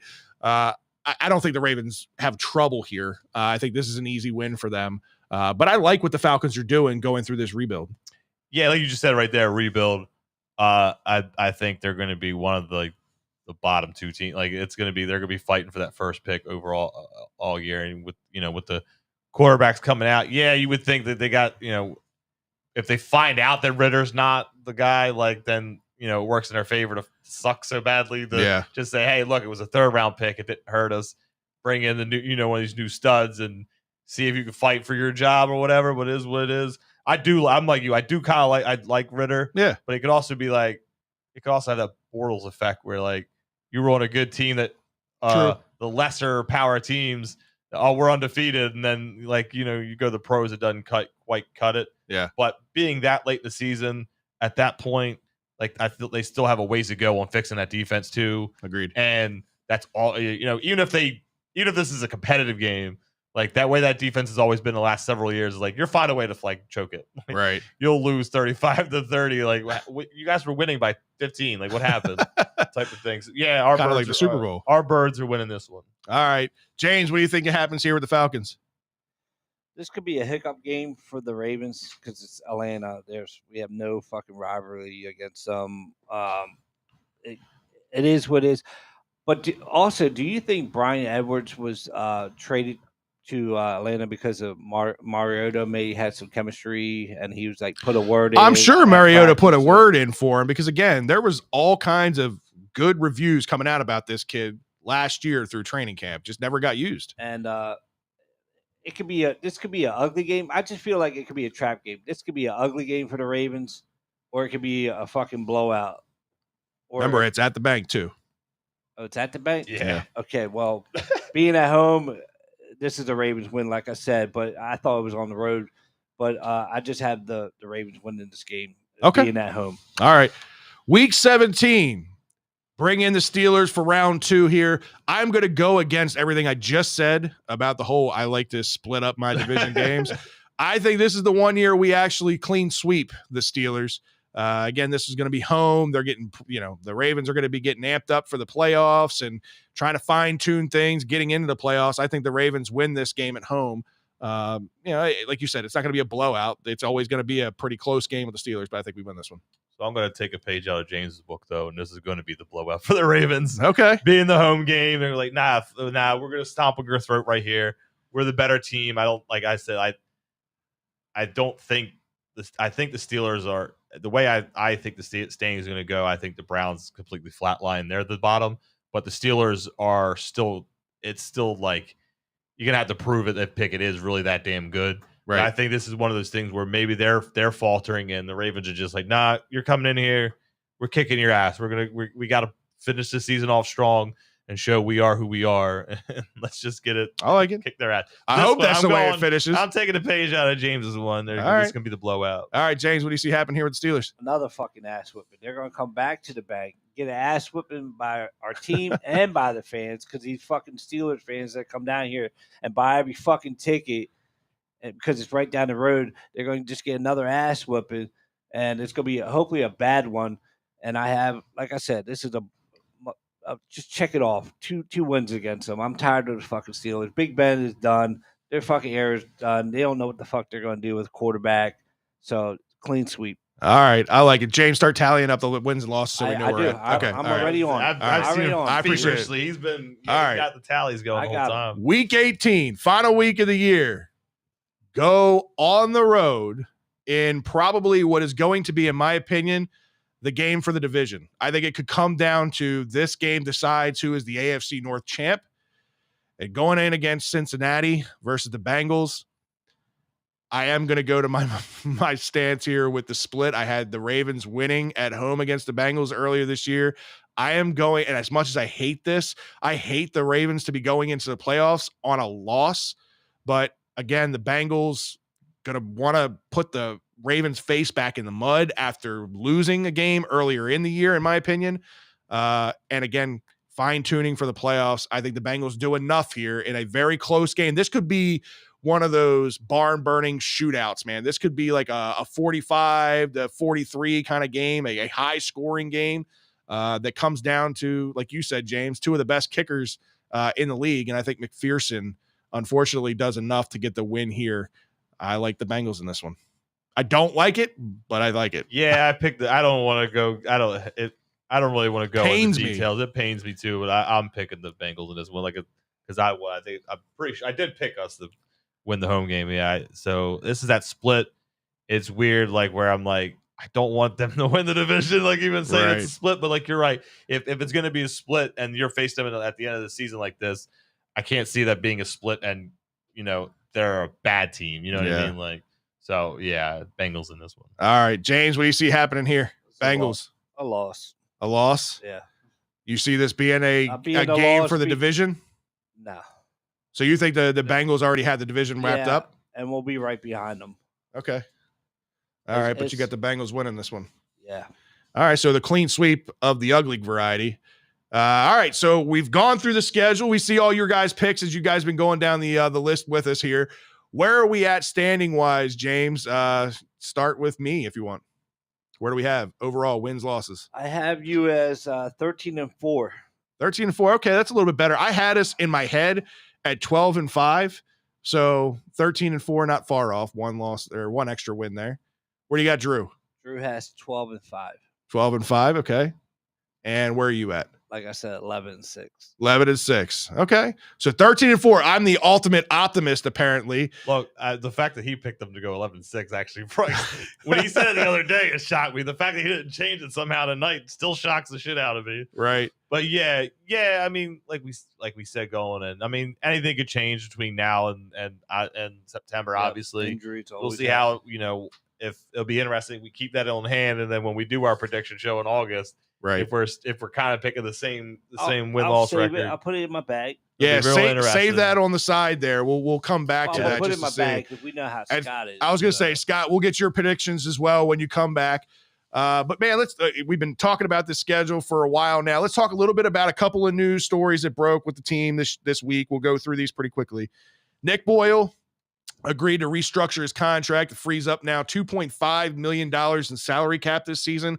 We were talking about the tight end position last week, and obviously they draft two tight ends in the 4th round. Those guys are making this roster unless something catastrophic happens. If there are no injuries, you've got Mark Andrews, Nick Boyle, and the 2 rookie tight ends. You got 4 tight ends. So they're going to be in a position, with Pat Ricard obviously being in the fold as well as a fullback, but they use him as a tight end, right? So you got 5 players there to account for. On top of how many running backs do they carry? Do they carry 3 or 4 running backs into the year? I don't see them carrying 9 players, 4 plus Pat Ricard plus the 4 running backs. So it'll be interesting to see how they shape the roster here. But to me, this restructure says that Boyle is part of the plan. He still has work to do. He's still got to prove himself that he's 100% healthy. So I don't know. What's your take on this situation with Boyle? It was kind of I treat it like it's kind of like if you don't say it's kind of like I'm not saying it as I don't think they're not the type to sit there and kind of just throw him down the mud, but look, it's this or you're cut type of thing, and it'll help us out. Where you know what I mean? Where else are you going to go where you're probably used better here? A little bit more. He's getting the money, just you're still structured getting the money. Differently. It's just structuring different. Obviously, he's fine taking it. It sounded like it was, no real big discussion. I thought that they were keeping both. I think they were going with 4 tight ends. I had the little bit of show I chimed in on last week. That was my prediction was, like you said, unless you just come out and find out between Likely or Kohler that one of them just absolutely sucks or one of them gets hurt. Yeah. But I mean. We talked about even using Likely in a wide receiver role type of thing. I think that's very likely to happen. He's still going to say tight end, but he might not be in a lot of 3 tight end type sets. So I think it worked for all involved. Like you said, you're still getting paid. It gives us some cap space here later on for adding pieces. You're going to have money in general anyway for the whole year. Right. This shit happens. So I mean, I like it. I say it's a non-story, but I don't think it's a big deal. It's just it's ho hum. It's It makes sense for both parties. It frees up money, Cool, and let's that's do always it. a good thing, Yep. right? You got to make smart business moves like that, and the Ravens always do that. But the Ravens value the tight end and fullback position very different than most teams in the NFL do, right? And obviously, the Ravens have paid Nick Boyle very handsomely to be a blocking tight end, which most teams don't do. I think Nick Boyle is a part of this team. I think they will carry 4 tight ends. To your point, I think most likely be used as wide receiver as well as tight end. I think they go the 3 running back committee. So I think fullback, they'll carry Ricard, 4 tight ends, 3 running backs. That'll be the scenario of the 8 players I think they have between those 3 positions. And in my opinion, still early to tell. And that's if everybody stays healthy. We all know that that's always the wild card that could pop up. Especially after a year like last year. Right. Yeah, knock on wood. Hopefully that doesn't happen. They also announced the other day, yesterday, I think, that they signed former Dolphin linebacker Vince Beagle, who's among the tryout players at the team's rookie minicamp. They had a bunch of players former players. Gives them some added depth, I think, at inside and outside linebacker, because he does have that versatility. But I think where he could potentially latch onto this team and actually make a mark is going to be on special teams. That's where this guy thrives. And obviously, we have some special teams holes to fill. We've had a lot of people that have moved on that were special team specialists. Obviously, Anthony Levine retired. Miles Boykin's no longer here. Justice Hill may not make the roster. All these guys that are valuable special teams guys, you got to replace them. And the Ravens have always done that with inside linebackers. They've done that with Welch. They did that with Alaka. They did that with a couple of other inside linebackers over the years. And I think this guy just kind of fits into that mold. Yeah, it kind of fits that Alaka role. When you threw that name out there, Yeah. kind of when this whole thing happened, I'm like, who? You never heard him really before. I'm not gonna play it like I didn't know who he was. But if your role coming in is special teams, we know we talk about it all the time. We love our special teams. We value the special teams. We value the players that can give something at special teams if you're not a star. So it can't hurt. I mean, it's either like I said, it's either helpful for special teams or it's a camp cut later on. Yeah. It gives you a body for now. And if he shows out in special teams, good for you. Yep. I mean, it's good depth to have and a good option to have. So one of the things that obviously is going to be a talking point, has already been a talking point of the offseason, it's going to be a talking point all the way through training camp, is going to be the wide receiver core. We've been talking about it. It ends, right? Raven flock, I think, seems to be divided a little bit here with the current wide receiver core and what to do, because you got some who seem real confident in who we have, and let's give them a shot and roll kind of thing. We got guys that just haven't had the opportunity, and James Prochet, Devin Duvernay, and Tylan Wallace, right? Some guys that, can potentially add some value at the wide receiver core. We just haven't been able to see it in game action, right? You got another set of the fan base who want to see a big free agent signing out there. Obviously, Jarvis Landry was one of the guys that a lot of people wanted to be brought in. That was a name that's been talked about. Julio Jones. We talked about Will Fuller and what his fit would be. Then you got another side of the fan base that wants to see maybe a trade made to help bolster, right? Some names that have been thrown out there. Kadarius Toney up in New York. There's been a lot of names that have been thrown out there. I wanted to get your opinion on the wide receiver core as it stands right now, post the Hollywood Brown trade, post Rashad Bateman working with Lamar in the offseason and all the videos that you see getting the workouts in. Do you like the wide receiver core, and do you think that we should be giving them a chance, or do you like adding an additional piece? So, I'm kind of all over the map in the whole thing, because these last couple of years, you hear a lot out of the fan base, and it's people that were I get it, tired of the bad side of Hollywood Brown, or whatever. So now you bring in Bateman. Obviously, they did a move like that, but I've heard over the last couple of years, Prochet needs more time, more playing time. Duvernay needs more playing time. Now you got Wallace, people like Wallace, you want to see what these guys can do.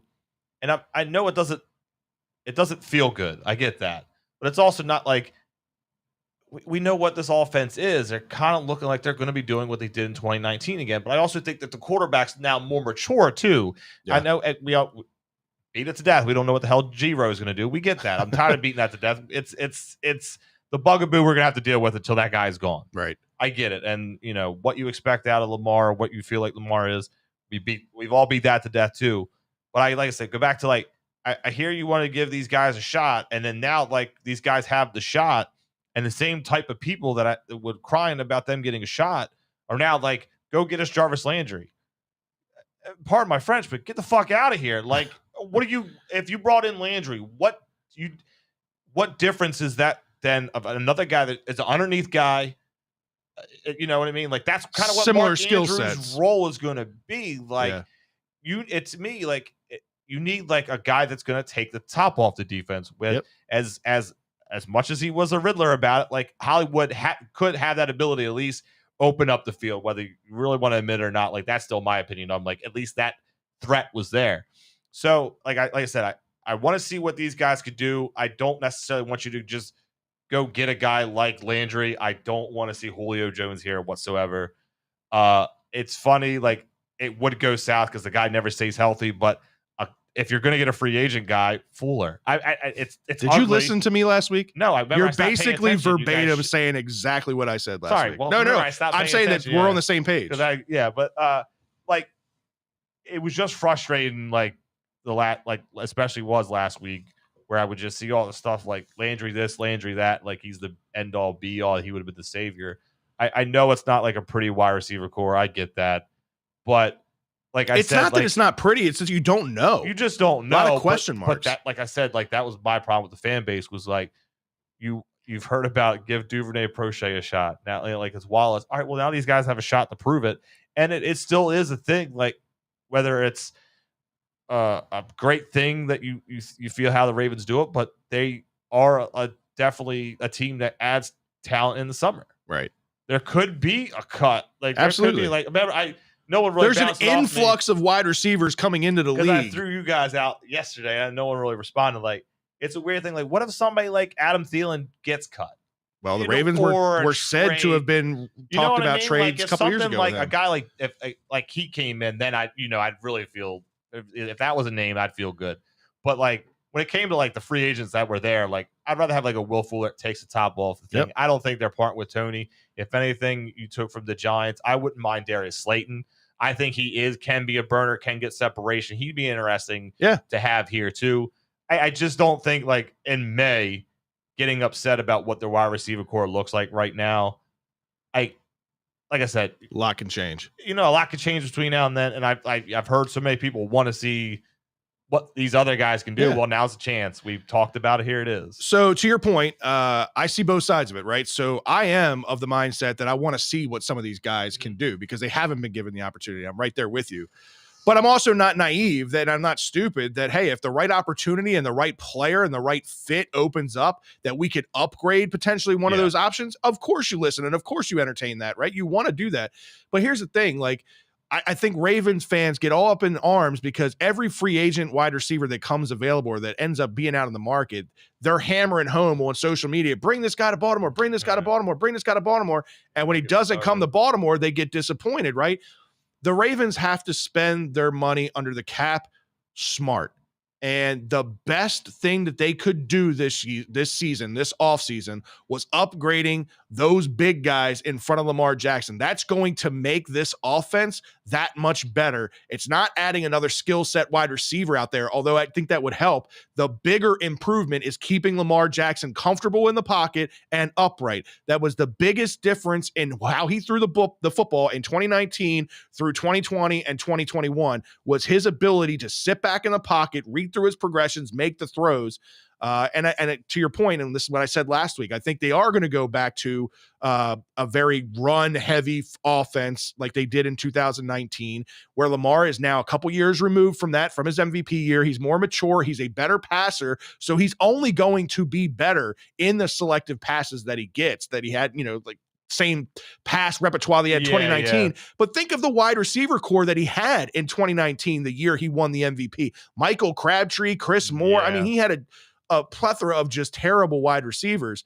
I think this wide receiver core, the way it's currently constructed, is a better wide receiver core than it was in 2019, hands down. Yeah. You got me on board there. Yeah. And if they add another piece or two, cool. It does, but you don't force it. You don't make change for the sake of making change. You make the smart move. And I think out of the names that have been out there, I said this last week, Will Fuller, to your point, is the best fit because they're missing that down the field threat that can take the top off the defense. And he can feels do that. gross because he's never healthy, and I get it. The 1 year he was healthy, then he had a PED suspension. Right. And that was, remember, I planted my flag on him that year, and he was doing so good. I'm already a big fan of his as it is. It's always sucked that he's never stayed healthy. Right. But like, I just out of all those options, I'm like, I can't. I know the injuries for me can't discredit. Like, if Bateman can be a number one, which we want him to be what he expects to be, then you need that guy to take the top off the bag. Not a possession guy, not an underneath guy. That's what the tight ends are for. That's what Mark Andrews was for. Absolutely. James, go ahead, man. And for like sort of like our Baltimore fan, my Adley Rushman is like our wide receiver. Like the guys that we have, put them on the field. Let me see what they can do. Like before I can say, well, they're a bust and all that. Like they didn't even really get Boykins to try. You know, he had his moments and he dropped. I get it, but they didn't have like, you know, you're consistent, you're throwing to him. But I want to see Duvernay. I want to see Prochet. I want to see Wallace. Duvernay only had one target over 20 yards last season. Yeah. Duvernay. And then you got Bateman. I'm fine with our wide receivers. But when they kept on saying Julio Jones is so fucking washed up. When he went to Tennessee, I was like, thank God. And then look, he's a free agent now. Like, right. And then they talked about, you know, we picked these numbers so they know they had to watch out for Henry and AJ Brown and me, blah blah blah. I'm tired of it. There was only one wide receiver that was was Landry that could come here and fit the mold that we could use. You know, be a slot receiver, work underneath routes, that was it. Okay. Fuller would love to have if he can stay healthy and stay off the fucking drugs. So I gotcha. All right, James, I'm going to kick it back to you, man. It's time for a social media shout out. Who's been out there in the chat room, man? It was getting live earlier. We were talking about the schedule. It's funny. It started out real slow. I'm like, are we on? Because normally, like, Scott gets everything going and stuff. I'm like, are we on? It started out slow. No faith. I see how it is. That wasn't Scott's better than me. Cool. It wasn't it's about his show. I get it. No, starting it. But small amount, but a lot of chat going around. Good. So Dave Missler was number one on the thing. He had put in that the Ravens are going to go 17-0. You know, he's drinking the purple Kool-Aid. Keep on purple drinking Kool-Aid. it. Dave, if they go 17-0. And his purple clothes and his purple underwear. Hey, Dave, if the Ravens go 17-0, I'll buy you your own jersey of your choice, dude. Trust me. You know, he is a man of his word. He will do that. And then Chuck Summer Abnett said 14-3 and division winners he had going in the chat. You got Joe Carlozo, Nick Short, Marcus Robinson, Flock Nation, Mark 2K6. He came back in. He wanted some more of me, I guess. Craig Zero. We had a new one. Antonio Raven for Life 716. It's the first time I've seen that. Okay. Write it down. Account. Welcome. Oh yeah. It's like the B more tuber. Yeah. No, but Scott was in the chat. Ryan was in the chat. Garnett West and Justin Marshall. So it was. Saw like Steven I said, Sheck, I think, was his last name. I saw him in the chat room too. You might have missed it. It's okay. No big deal. Maybe I was. He was the one with the. You were in the middle of writing our picks. Yeah, down. he was the one with the CM Punk comment. Oh, okay, so I missed that one. I'm sorry, but so the chats are coming in, and so we can't wait till the season starts. Yeah, man, you and me both. Well, as we said before, no more liquor store sponsor, right? But Drew, you brought in an extra beer for us today. This is something I haven't had before. Pretty good. I guess it's pronounced RARS, R-A-R. I guess. Yeah, I've never heard of it. There's a little liquor store on the way home to picking up the kids, and I had some extra time, so I felt like bringing along. Yeah, I liked it. It was pretty good. It's a Groove Hefeweizen. City Hefeweizen. Yeah, I like Hefeweizens. They're kind of. Is that what it is? Hefeweizen? Yeah, I think I have no idea. The W's are V's and the V's are W's, and gotcha. Europe. I don't know. I'm American. 5.2 alcohol American. by volume. I liked it. It went down good. Yeah, it's a wheat nice ale, pretty good. I loved it. I like it a lot too, man. I had a long shark too. And I had my second one of these today. This is actually pretty good. I know I talked a little bit about this last week. Scott bought these.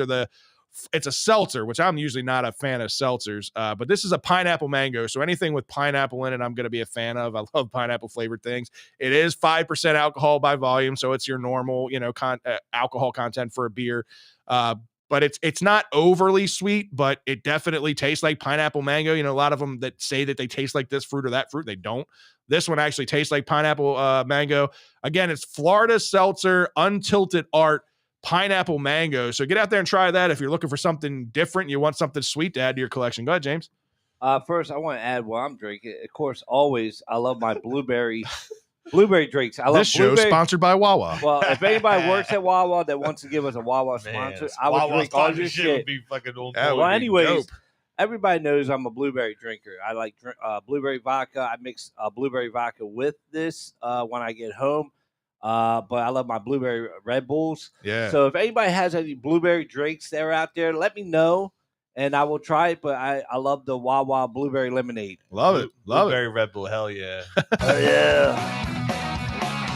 All right, fellas, it's time for some bros, bows, and O's. As the Orioles on a little bit of a skid right now, 4-game losing streak, their first one of these this year, sitting at 14-22 overall.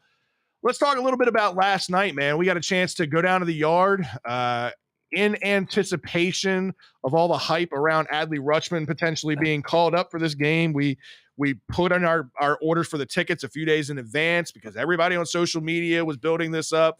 Good. You know, and listen, I think obviously this kicked off the Yankee series. I thought the date made sense for an Adley Rutschman call up. The kid doesn't have anything left to prove at the minor leagues level, in my opinion. But the hype was all caused by fan hype. It was all done through social media. Nobody on the team said that this date was happening. Nobody confirmed this date was happening. Ben McDonald makes some nuggets on air about potential, moves happening this week and stuff like that. But nobody connected to the team said that this was going to happen. So the disappointment is kind of self-inflicted. We all did it to ourselves, right? But for me, listen, we know Adley's coming, and I really don't think it makes much of a difference whether it happened on Monday, whether it happens on Friday, whether it happens in 2 weeks. It doesn't make much of a difference in the grand scheme of things, and we're not going to be talking about it once he's here and once he's a part of this team. But that being said, last night we take a look at this lineup, right, who's missing a couple of key cogs, and Ryan Mountcastle out with injury, Austin Hayes out with injury, Jorge Mateo out with injury. Hayes and Mateo both were in the lineup. Or I think maybe not. Hayes not was. Mateo. Hayes is in the lineup tonight. Hayes in the lineup tonight. Mateo is available off the bench, and he should be in the lineup tomorrow. Mountcastle should be back Saturday, according to the IL report, and he said he's going to be ready by then. But here's the thing, that lineup looked very AAA-ish without those three guys in.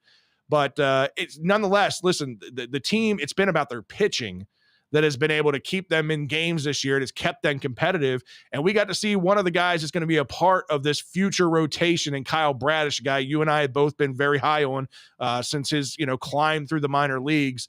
And, he has his struggles, right? He had a very dominant performance his last time out. And that was against the Cardinals. It wasn't like the Royals. Right. You know what I mean? Like, on the road against the Cardinals. Like, Exactly. And in this game, listen, it's not that he pitched terrible. It's, he had his struggles in the first inning. He threw over bad calls. There's that.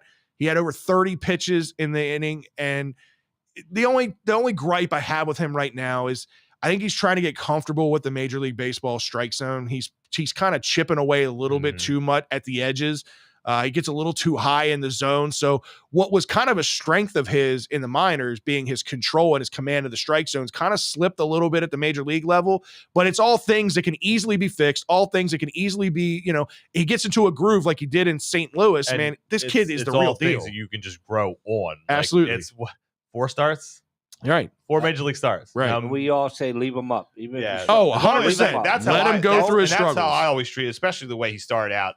I mean, it was, even though this was a bad game, like when he left, it wasn't out of reach. He didn't give up 8 runs, you know what I mean? Something like that. But like, it's 2 really good starts, even though his debut was a loss. He really settled in after 1 bad inning. Absolutely. And then obviously what you did to St. Louis. I mean, I'm going to think highly of him anyway, because like I said, huge fans, but like, it's still 2 really good outings, and then it's just 2, average outings where you're trying to figure yourself out. Like, you need to figure it out. Like, it's like, and this is where I'll give Elias credit. I always say with, not to follow Elias blindly, but when he says things, it's usually like it's gospel. It's gospel, right? And the book of Elias. For me, when it comes to Bradish, like you kind of said that with, especially with like the top pitchers like him and the other two, when these guys get here and they're here, they're not going, like they're not being sent down. So as long as, like for me, as long as they let Bradish continue to do what he's doing, you know, obviously you watch your pitch counts or what, all that kind of stuff. But like, as long as you're not tinkering like the old organization did, then I'm fine with it. You know what I mean? And I don't think they will with him. I think he's showing like, look, this ain't too big for me yet. Absolutely. He's learning on the fly too. I still got confidence in him. Absolutely. He's got major league stuff. There's no doubt about it. I see it in person was even more impressive. I think the problem last night was, like you said, that first inning was 30 pitches. He still struck out the side. Yeah. It was 30 pitches.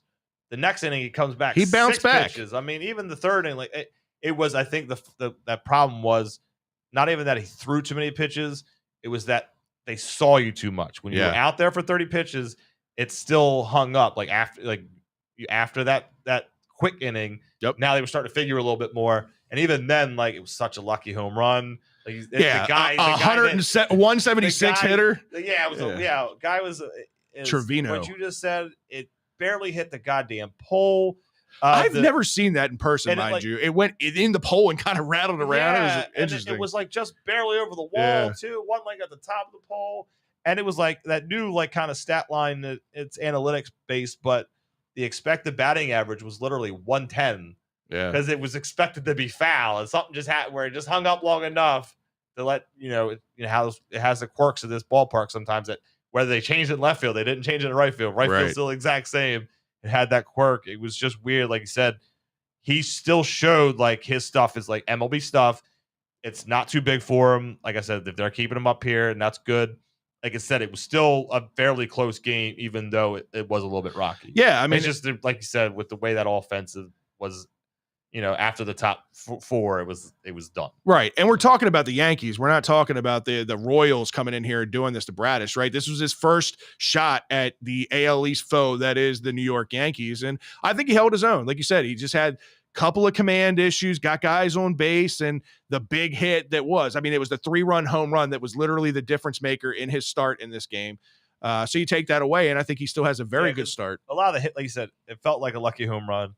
A lot of the hits he gave up were like seeing eye singles on top of it that like somehow we're hitting to the shift, but like in the soft part of the shift where it just got through, or someone caught it, but it was just the guy was too Mateo fast. Was out on there on defense. Or Mateo, there you go. That too was such a bad throw. Yeah, that was terrible to set that all up. But I mean, like I said, I love what I see from Bradish so far, which is really great. Like you said, when we became huge fans of him, like it's good that he hasn't come up here and completely flatlined. Yeah, my expectation for him is to be a middle of the rotation kind of guy moving forward. Once all the guys are here, and nothing that I've seen so far says that won't happen. If anything, he could go higher in the rotation, just depending on how things work out. But I like what I see about Kyle Bradish. I like his calm. I like his attitude. His pitches look pretty effortlessly. He doesn't look like he works too hard to throw the ball where he wants to. So this kid's only going to get better. With you. Like once he gets kind of like command of how the strike zone is and how this is still a different beast.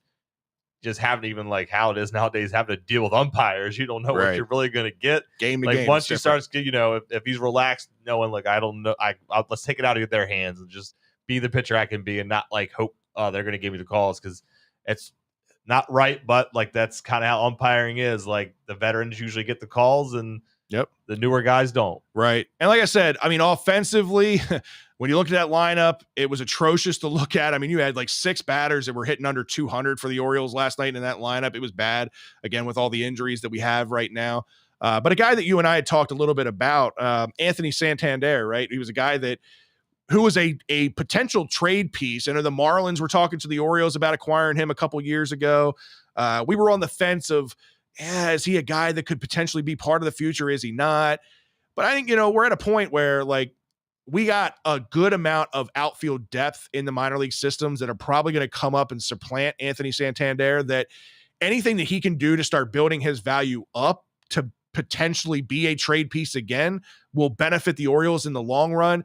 And last night, like I said, he was hitting right around like 220 mark. That's like, the thing that's going to help with him hitting home runs. Yep. And from both sides of the plate too, right? He's got to get out of that funk. Last night, like you said, he hits 2 solo shots. We got the home run chains down there. I think Anthony Santander is going to start to hit his stride. You'll see him get back up to that like 260, 270 average. He's still a plus defender, in my opinion. He's still got the good arm, and he's young, right? So I think a lot of teams are still going to value that. And if he can get back up to that kind of a batting average clip, it's only going to bode well for the Orioles. Yeah, if you tell me on like July 20th, he's batting 265, 270, and he's got like 20 home runs, 18 to 20 home runs, that's going to be what someone wants to see. Absolutely. In the stretch. It's funny how you just always just do good enough to be a trade chip. Like you almost kind of feel like that because there is that outfield depth that is in the minors. I know you can't keep everybody. I know at some point some of these kids in the minors are going to be traded. That's just how it kind of is because there's only so many spots. But like he'll be the one where like I'm expecting him to go, but it'd be one of those things like, man, it kind of sucks that like he kind of grew into his own. Like he grew into that role. He became like he felt like an Oriole after not too long. Like a guy that we got through the Rule 5 draft, and we kept him on the roster all that time to keep him because we thought he could be a potential piece for the future. Yep. The future just took a little bit longer than we anticipated it would. Another piece that I think will be a part of this future, and I know he'll be a part of the future, Felix Bautista, right? That's another guy that we've been super entertained by this year, kind of flew under the radar in the minor league system for a while, didn't really know who he was, but this was my first shot at actually seeing him in person. Which sucked, did it? Yeah, cool. Felix is coming in. All right, well, they got a shot the way he's been playing. Like, you just hang around. Maybe it ends up being 4-1, but so what? Like, you had confidence when he was coming in. You could tell the Yankees went up there with a game plan. They said, we know this guy throws gas, so just sit dead red, and if one comes down the center of the plate, swing away. And back-to-back jacks. When you got a guy throwing 99, 100 plus mile an hour and you make contact, I don't even care if it's good contact, that ball is going to go a long way. Yeah. We saw that a couple times last night against Bautista. But again, this kid he's got all the physical tools. He's got the arm, right? We've compared him to Armando Benitez, Jorge Julio, those kind of things. I think this guy's got a strong potential for a back end of the bullpen kind of guy. I don't know if he's got closer stuff, but I've never really one that viewed him as a closer, right? A future closer myself. I like what I've seen from, yeah.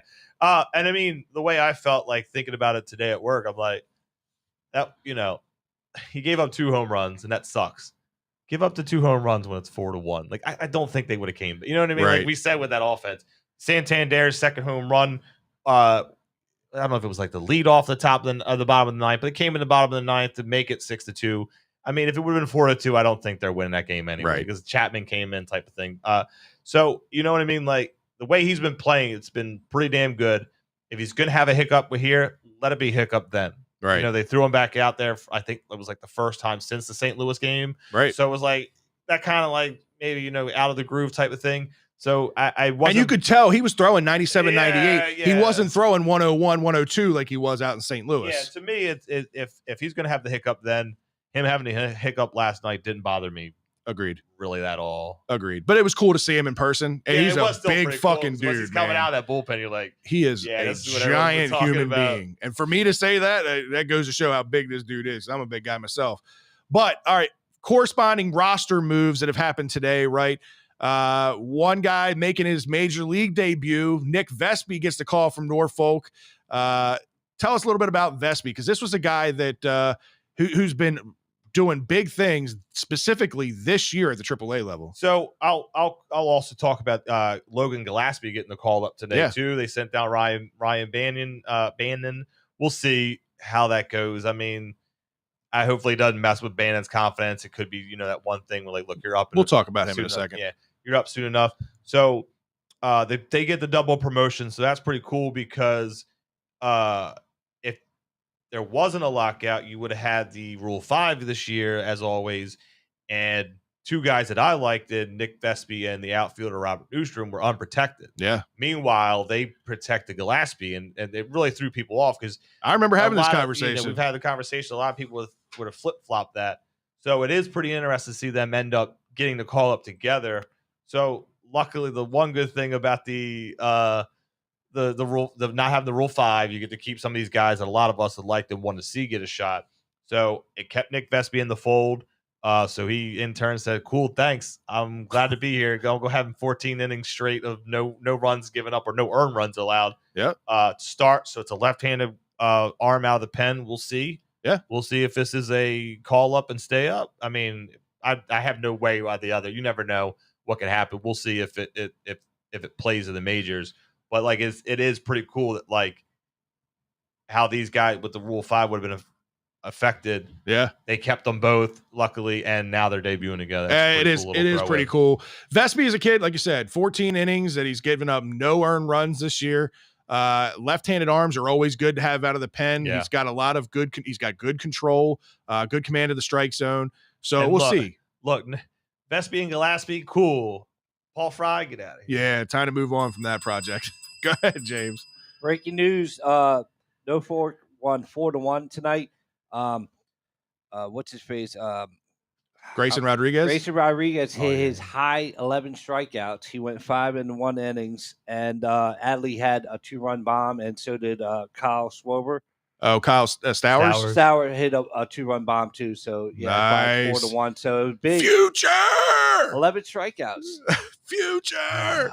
That's what I'm saying, man. This I'm telling you, I said this last week. I'm a lot less upset than I was yesterday afternoon with the whole thing, but I don't want to go on a rant about that. I know. I don't want to go on to it too long, but I really, call for alcohol.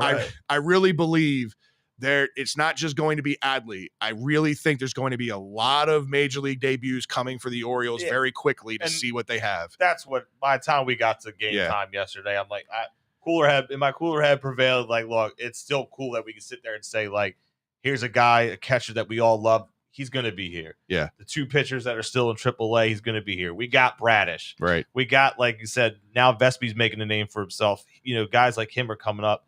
It's cool to see. Yeah. And you're seeing a lot of good things. It's going to get fun. Gunnar Henderson's doing really damn well. Yep. Even guys lesser down there like Prito. Elias has been talking high on Stowers that their plan was to have him at the major league level this year. So if he continues to hit like he's hitting now, and that's like, that happen. And we've said it too, like between the lockout and the COVID year, it really did like hinder the thing and like just to see go through all like the obstacles that you couldn't control. Right. That's where this organization's still at. And with the farm system is still just really great to see. That's why it's fun, man. You start thinking back by the time we got to game time. I started thinking about like, it's all still that it's right there. I think that's more the frustration. It would have been perfect. I want it now. I don't want to keep hearing I know. about like it's like the bottom of the lineup sucks and you already know you're gonna have 6 outs. It's like when you buy something online, right? You're so excited, but you still got to wait for it to ship and get here, right? That's basically what the Adley thing is, right? You know, you got this prize coming. Adley's a PlayStation. When the hell is going to be here?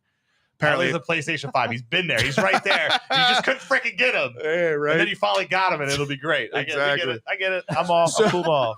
So you did kind of brush over Ryland Bannon, right? So I want to talk a little bit about him. You don't have to go into detail with him, right? But he comes up in his major league debut, gets his first hit in his first at bat, right? Held his zone defensively, actually looked pretty good, which that wasn't like a strong suit for Bannon, was his defensive prowess, but he actually looked pretty good.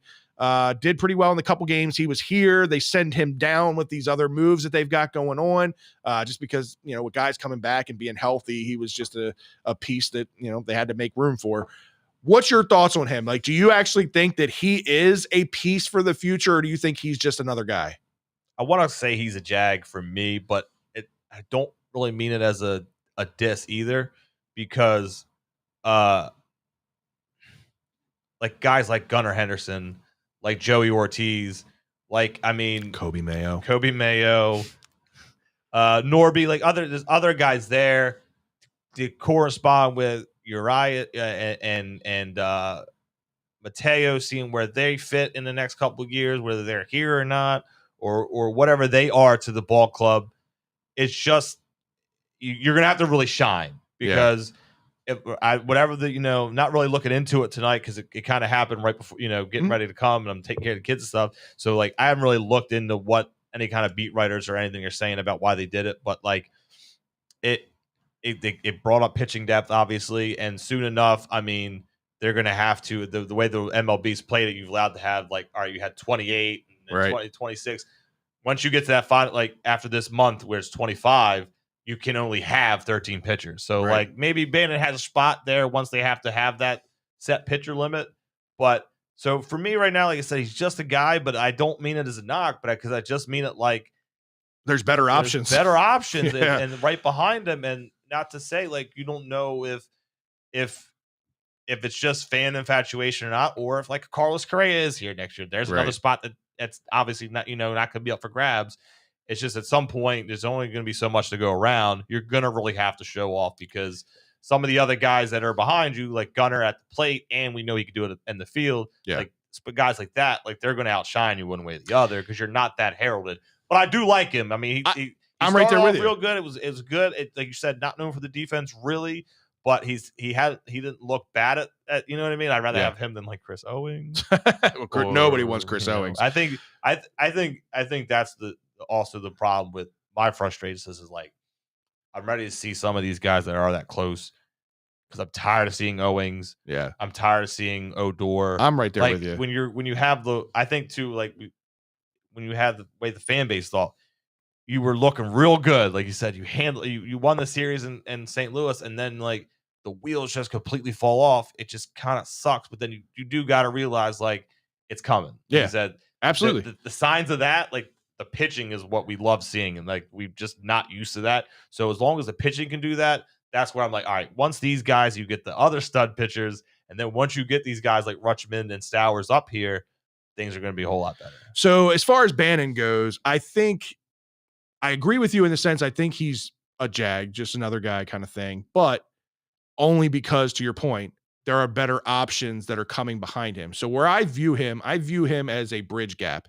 I view him as a guy who, because you got to remember, Gunnar Henderson is only 20 years old. He's super young, right? And the Orioles have never historically moved guys through the system fast enough. Manny's basically the one. He's the only one. And that was a different regime. Right. Yeah. So I don't know if Gunnar is going to make an impact this year. It'd probably be later in the year next year if he continues to improve the way he is. So where I think Bannon has value is if he can come up and continue to do well and show that he can play at this level, that's another piece. That's another trade piece that could turn into a pitcher or another or another utility guy. Because I also think that's a position that we're missing right now. Is we don't have, outside of Mateo, we don't really have that super utility guy, that Ryan Flaherty kind of guy that can play all over the field. Because that was an important piece to a bench. Is having that guy that when there's an injury that goes down, you have somebody who can step in multiple positions. They don't really have that right now. They got guys playing positions they probably shouldn't. Playing that role, but but they shouldn't be. Role, yeah. Exactly. So, like you said, you're keeping Owings around because he can play defense. All right, but every time he gets up, it's a strikeout. Right. So exactly. So if somehow Bannon can show versatility and show that he can play multiple positions, that'll keep him in the thought process long term. But I just think there are better options coming along the way. So we'll see. But kudos to what he did. And like you said, I hope this doesn't ruin his confidence going back down because I don't think it'll be long before he's called back up. And like you said, especially with a team like right now, I think you got the hiccups.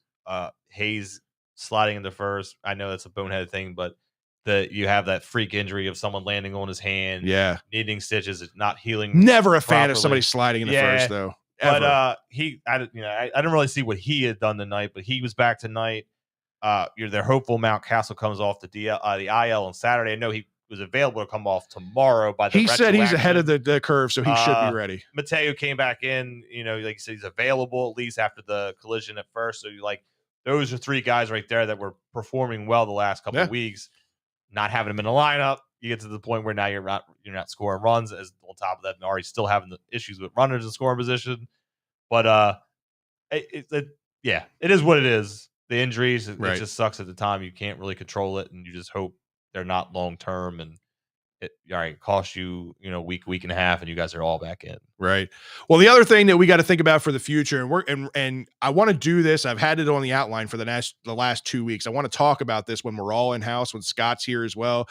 Is the Major League Draft is coming up in the next couple of months. And it's going to be important, right? Because the Orioles have the number 1 overall pick. There's a lot of talent, like I said last week. So we're going to go through some names that might be a good fit for this team when Scott comes back next week, and we can all talk a little bit about that. But there was some off-topic Orioles-related news today that kind of broke. Matt Harvey We're going to bring this up because he's still in the system right now with the Orioles. And He's Ryan brought this up. He did. He Pretty brought it up, and I was impressive. so confused at first because like my mind just didn't I had register. who, and then I looked at when he followed up. It didn't like my mind when he brought it up because it was like, what the hell is he talking? That's why I said it's When does he sort ever of talk Orioles And then related. I had to go straight to Twitter, and that's why I started seeing the suspension. Like, Yeah. okay. So Matt Harvey officially Technically, suspended you're right. 60 games by Major League Baseball for participating in the distribution of prohibited drug of abuse. It's retroactive back to April 29th. He's been in the Orioles extended spring training as the Orioles re-signed him back on just like a veteran minimum type deal. Listen, if Matt Harvey never steps on a Major League Baseball field again, I'm okay with that. Damn sure I'd hope he doesn't do it in an Oriole uniform. Yeah, and then for what it's worth, just for story wise, like the reason is a story right now, like you said, because he came back in the organization in some capacity, but like it is because like he had the grand jury trial, he had to come out, he couldn't perjure himself, admitted to the drug use with the Angels.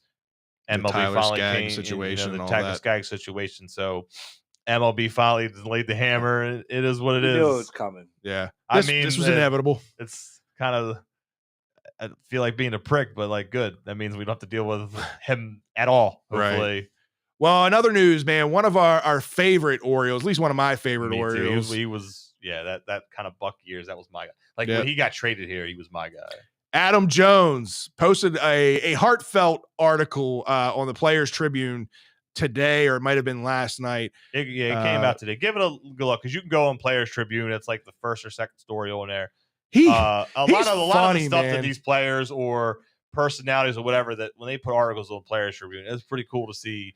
If it actually feels like no, he wrote that. Like he didn't tell people something. And so the funny part of that is, and this is what makes Adam Jones is he actually had told Dan Connolly back in the day, he was like, I can do your job. Yeah. You can't do my job, right? And Dan Connolly was like, yep, you're absolutely right, right? And then he writes this article, which is really good. Give it a read if you're an Oriole fan. Yeah, it's kind of funny, though. He kind of glazes over the Orioles a little bit. He said, I had 11. All right, good. I'm not the only one that caught that. Nah, he didn't really go in depth about his 11 years with the Orioles. He said he had 11 fabulous years or something like that in Baltimore. He broke it down. It was like, he talks about he breaks down his pro years, but like it's mostly Japan. It's mostly, and that's why you should read the article, because it's cool how he was like, I go to Japan, this brand new adventure, taking my family out here. Oh, cool! I can learn this culture. I can bring family out here. This is cool. Prolong my career. You're getting paid to play the kids' game. Type of thing we always talk about. And then the pandemic happens, and you don't get any of your plans. Nothing you wanted to do. But then he talks about how this, even with the pandemic, was still so cool for his kids to learn another culture, to grow as people, and for himself and for his kids and him and his wife to grow as people. He kind of he brings up he kind of calls it back to Seattle days early on, where he gets to be under the tutelage of Ichiro, where he's like, I don't know if I'm supposed to. He's like, this fucking Ichiro. Of course he's better than me. I don't care if I'm the center fielder. He gets the call, and Ichiro had to tell him, you got to call some of those. Yeah, just don't run into me. Yeah, and he did. So he did that, talking about Japan.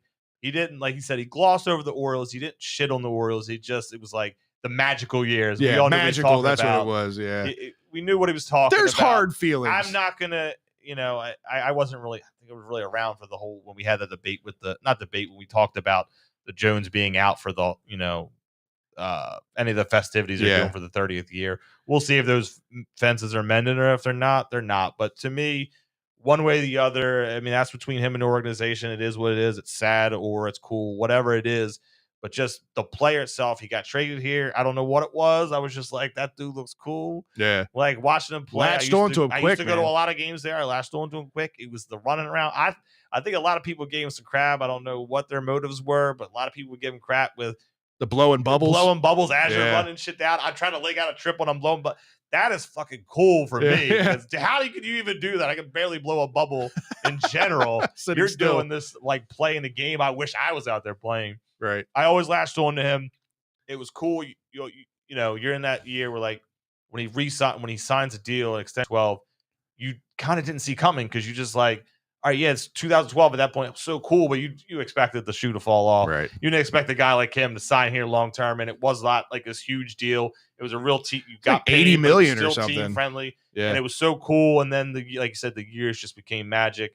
And for whatever what, like for me, he is one of my favorite Orioles. Yeah. I know there's other guys that you would call Mr. Oriole, but like if there's people that think like, all right, that's one of those like Mr. Oriole types, I respect that opinion. Ultimate team competitor, ultimate. Yeah, I can't team talk about leader. it. I did. I love that. Such a huge fan of his.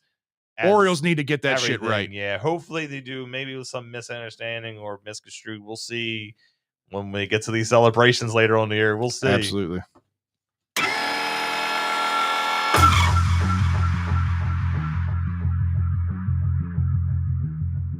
No rules. No boundaries. 2 topics. 30 seconds each. It's time for the 2-minute warning. You were slow to it. I just did this. I don't know what it is. Oh, man. All right, fellas, it's time for the 2-minute warning. It's been a long show. We had a lot to cover with the Ravens schedule and all that stuff. Not that Ravens schedule. It is. I forgot that I talk a lot. I haven't been talking for a while, so I rambled a lot. That's why I was like, we were like, I wanted to go on. There's a whole ramble of that whole Adley situation, but I knew we could. We'll talk more about it. Yeah, we'll talk more about it down. But yeah, it was a lot of rambling, but hopefully you guys stuck with us through it all. All right, James, what do we got, man? All right. Are you fine with pro players that are still in their sport to come on these national TV shows and bash players that are still in the league?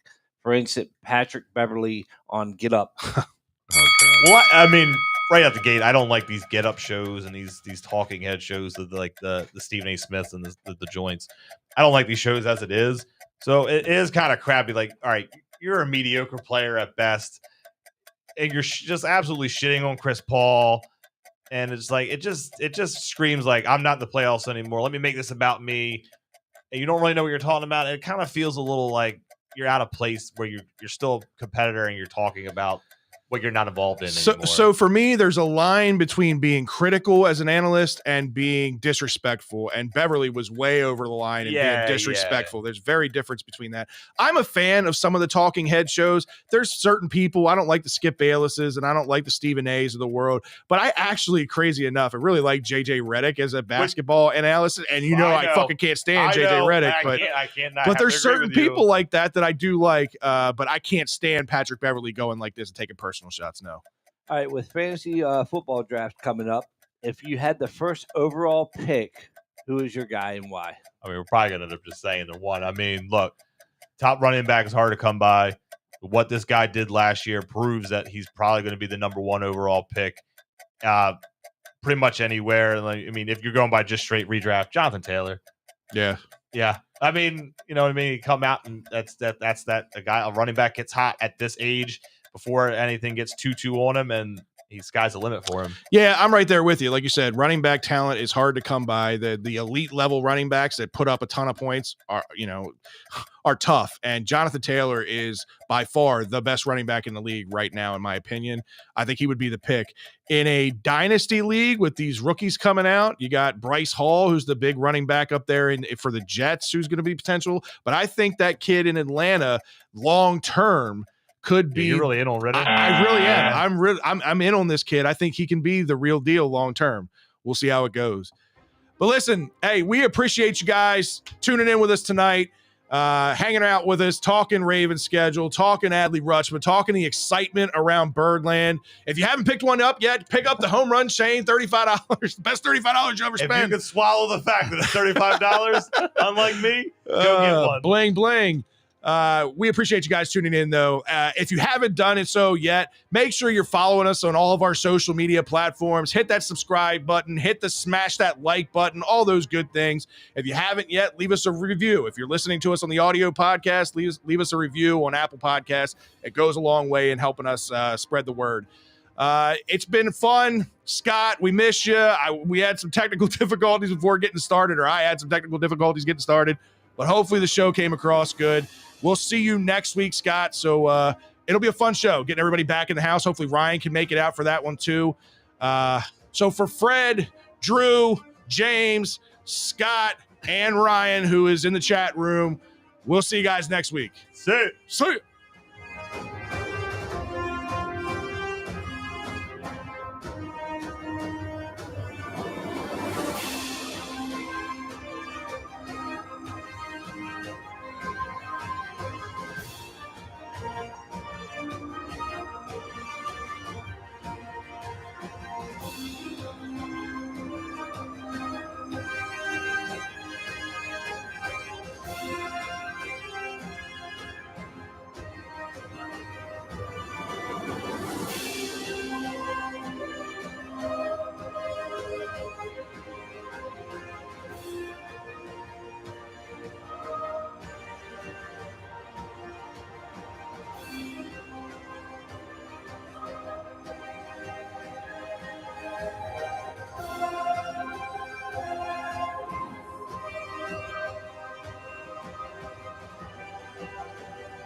It's time for the after party.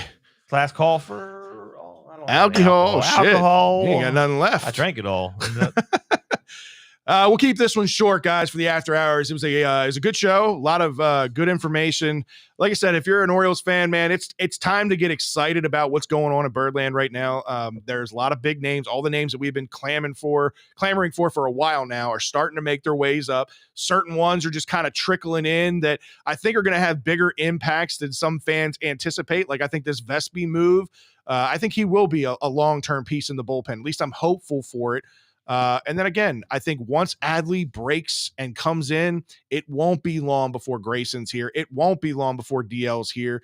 I hope I'm wrong about Gunnar Henderson and they move him through the system faster than I think they're going to, because he's proven now that he can hit at all three levels, and he's done it the same way. So what he did is he crushed it at Delmarva. Went up to Aberdeen. Ryan and I went up there and saw him in his debut. He struggled a little bit. Yeah.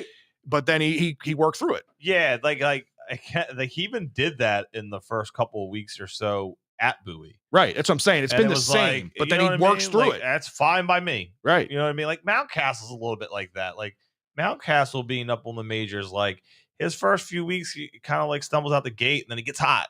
Yeah. I mean, until the injury, that kind of happened. But last year, that's how it was. It was like, holy shit, this guy's on pace for like 35 home runs before you know it. Right. I think Gunner's gonna be that kind of that. Maybe it's better at the major leagues, but maybe just being down on the minors, it's just, hey man, look, get my legs wet, feet wet, and next thing you know, oh shit, I'm batting like 340. Absolutely. You didn't even know how you did it. Absolutely. So Craig Zera's got a question. He says, my question to you guys is, when will a Jabo appear on the season? So it's hard to say, because these Achilles injuries can be hit or miss. We've seen some guys like Cam Akers come back very, very quickly and play in the Super Bowl.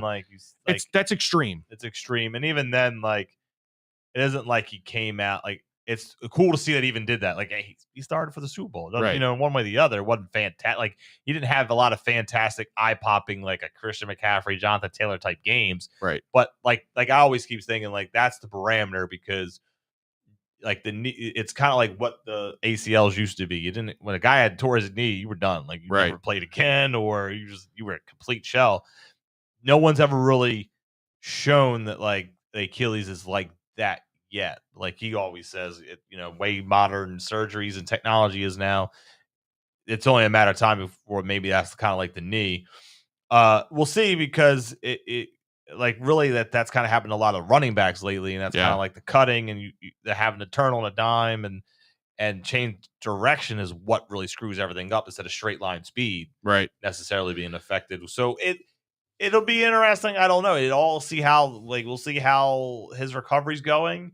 I mean, we already know, like, you're not going to sit there and just say, like, all right, he's a starting edge guy opposite Oweh on opening day. No. But if you're telling me, like, he didn't play all year, I wouldn't be surprised, and I also wouldn't be worried. Right. And if you told me he was playing in December, or, he was like week 15, he made his first game action. But even then, like, whenever he does play, it's going to be like 10 snaps a game type of Yeah. thing. Like, so let's see if he's got it. We're not going to push you.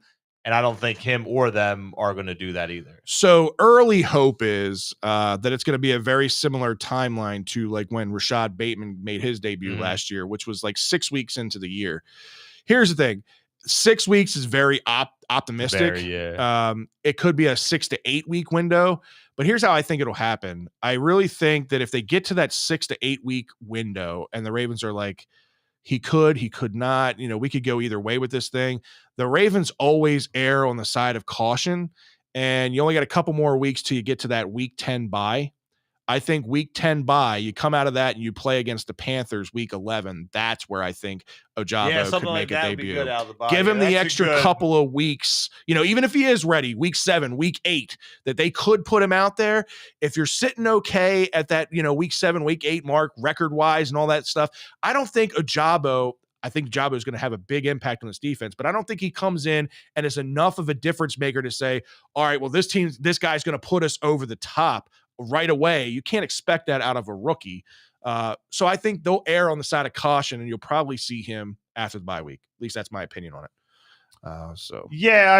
Like that sounds like a more of a something like that be fine. Like I think if he's doing everything he should be doing and not overdoing it, obviously they're not going to do it.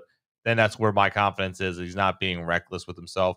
And like I always point out too, like it kind of feels like a non-story, or like a situation like in the offseason where you make it a story when you don't have anything going on. But like you went out and hired that guy from Tennessee, right? Who everyone says like his big like key area is rehabbing. Well, that's working with these guys. Obviously, adding him, but like the Stanleys of the world, all these guys that are rehabbing other injuries, different kinds of injuries.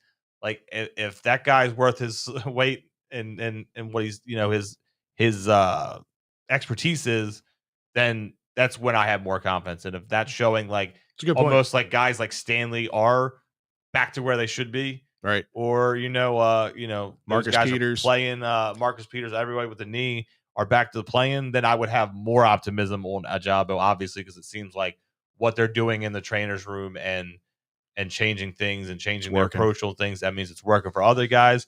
More than likely, it'll work for that guy too. Yeah, I'm excited. And they're not going to rush it. I like we said, like we love the pick.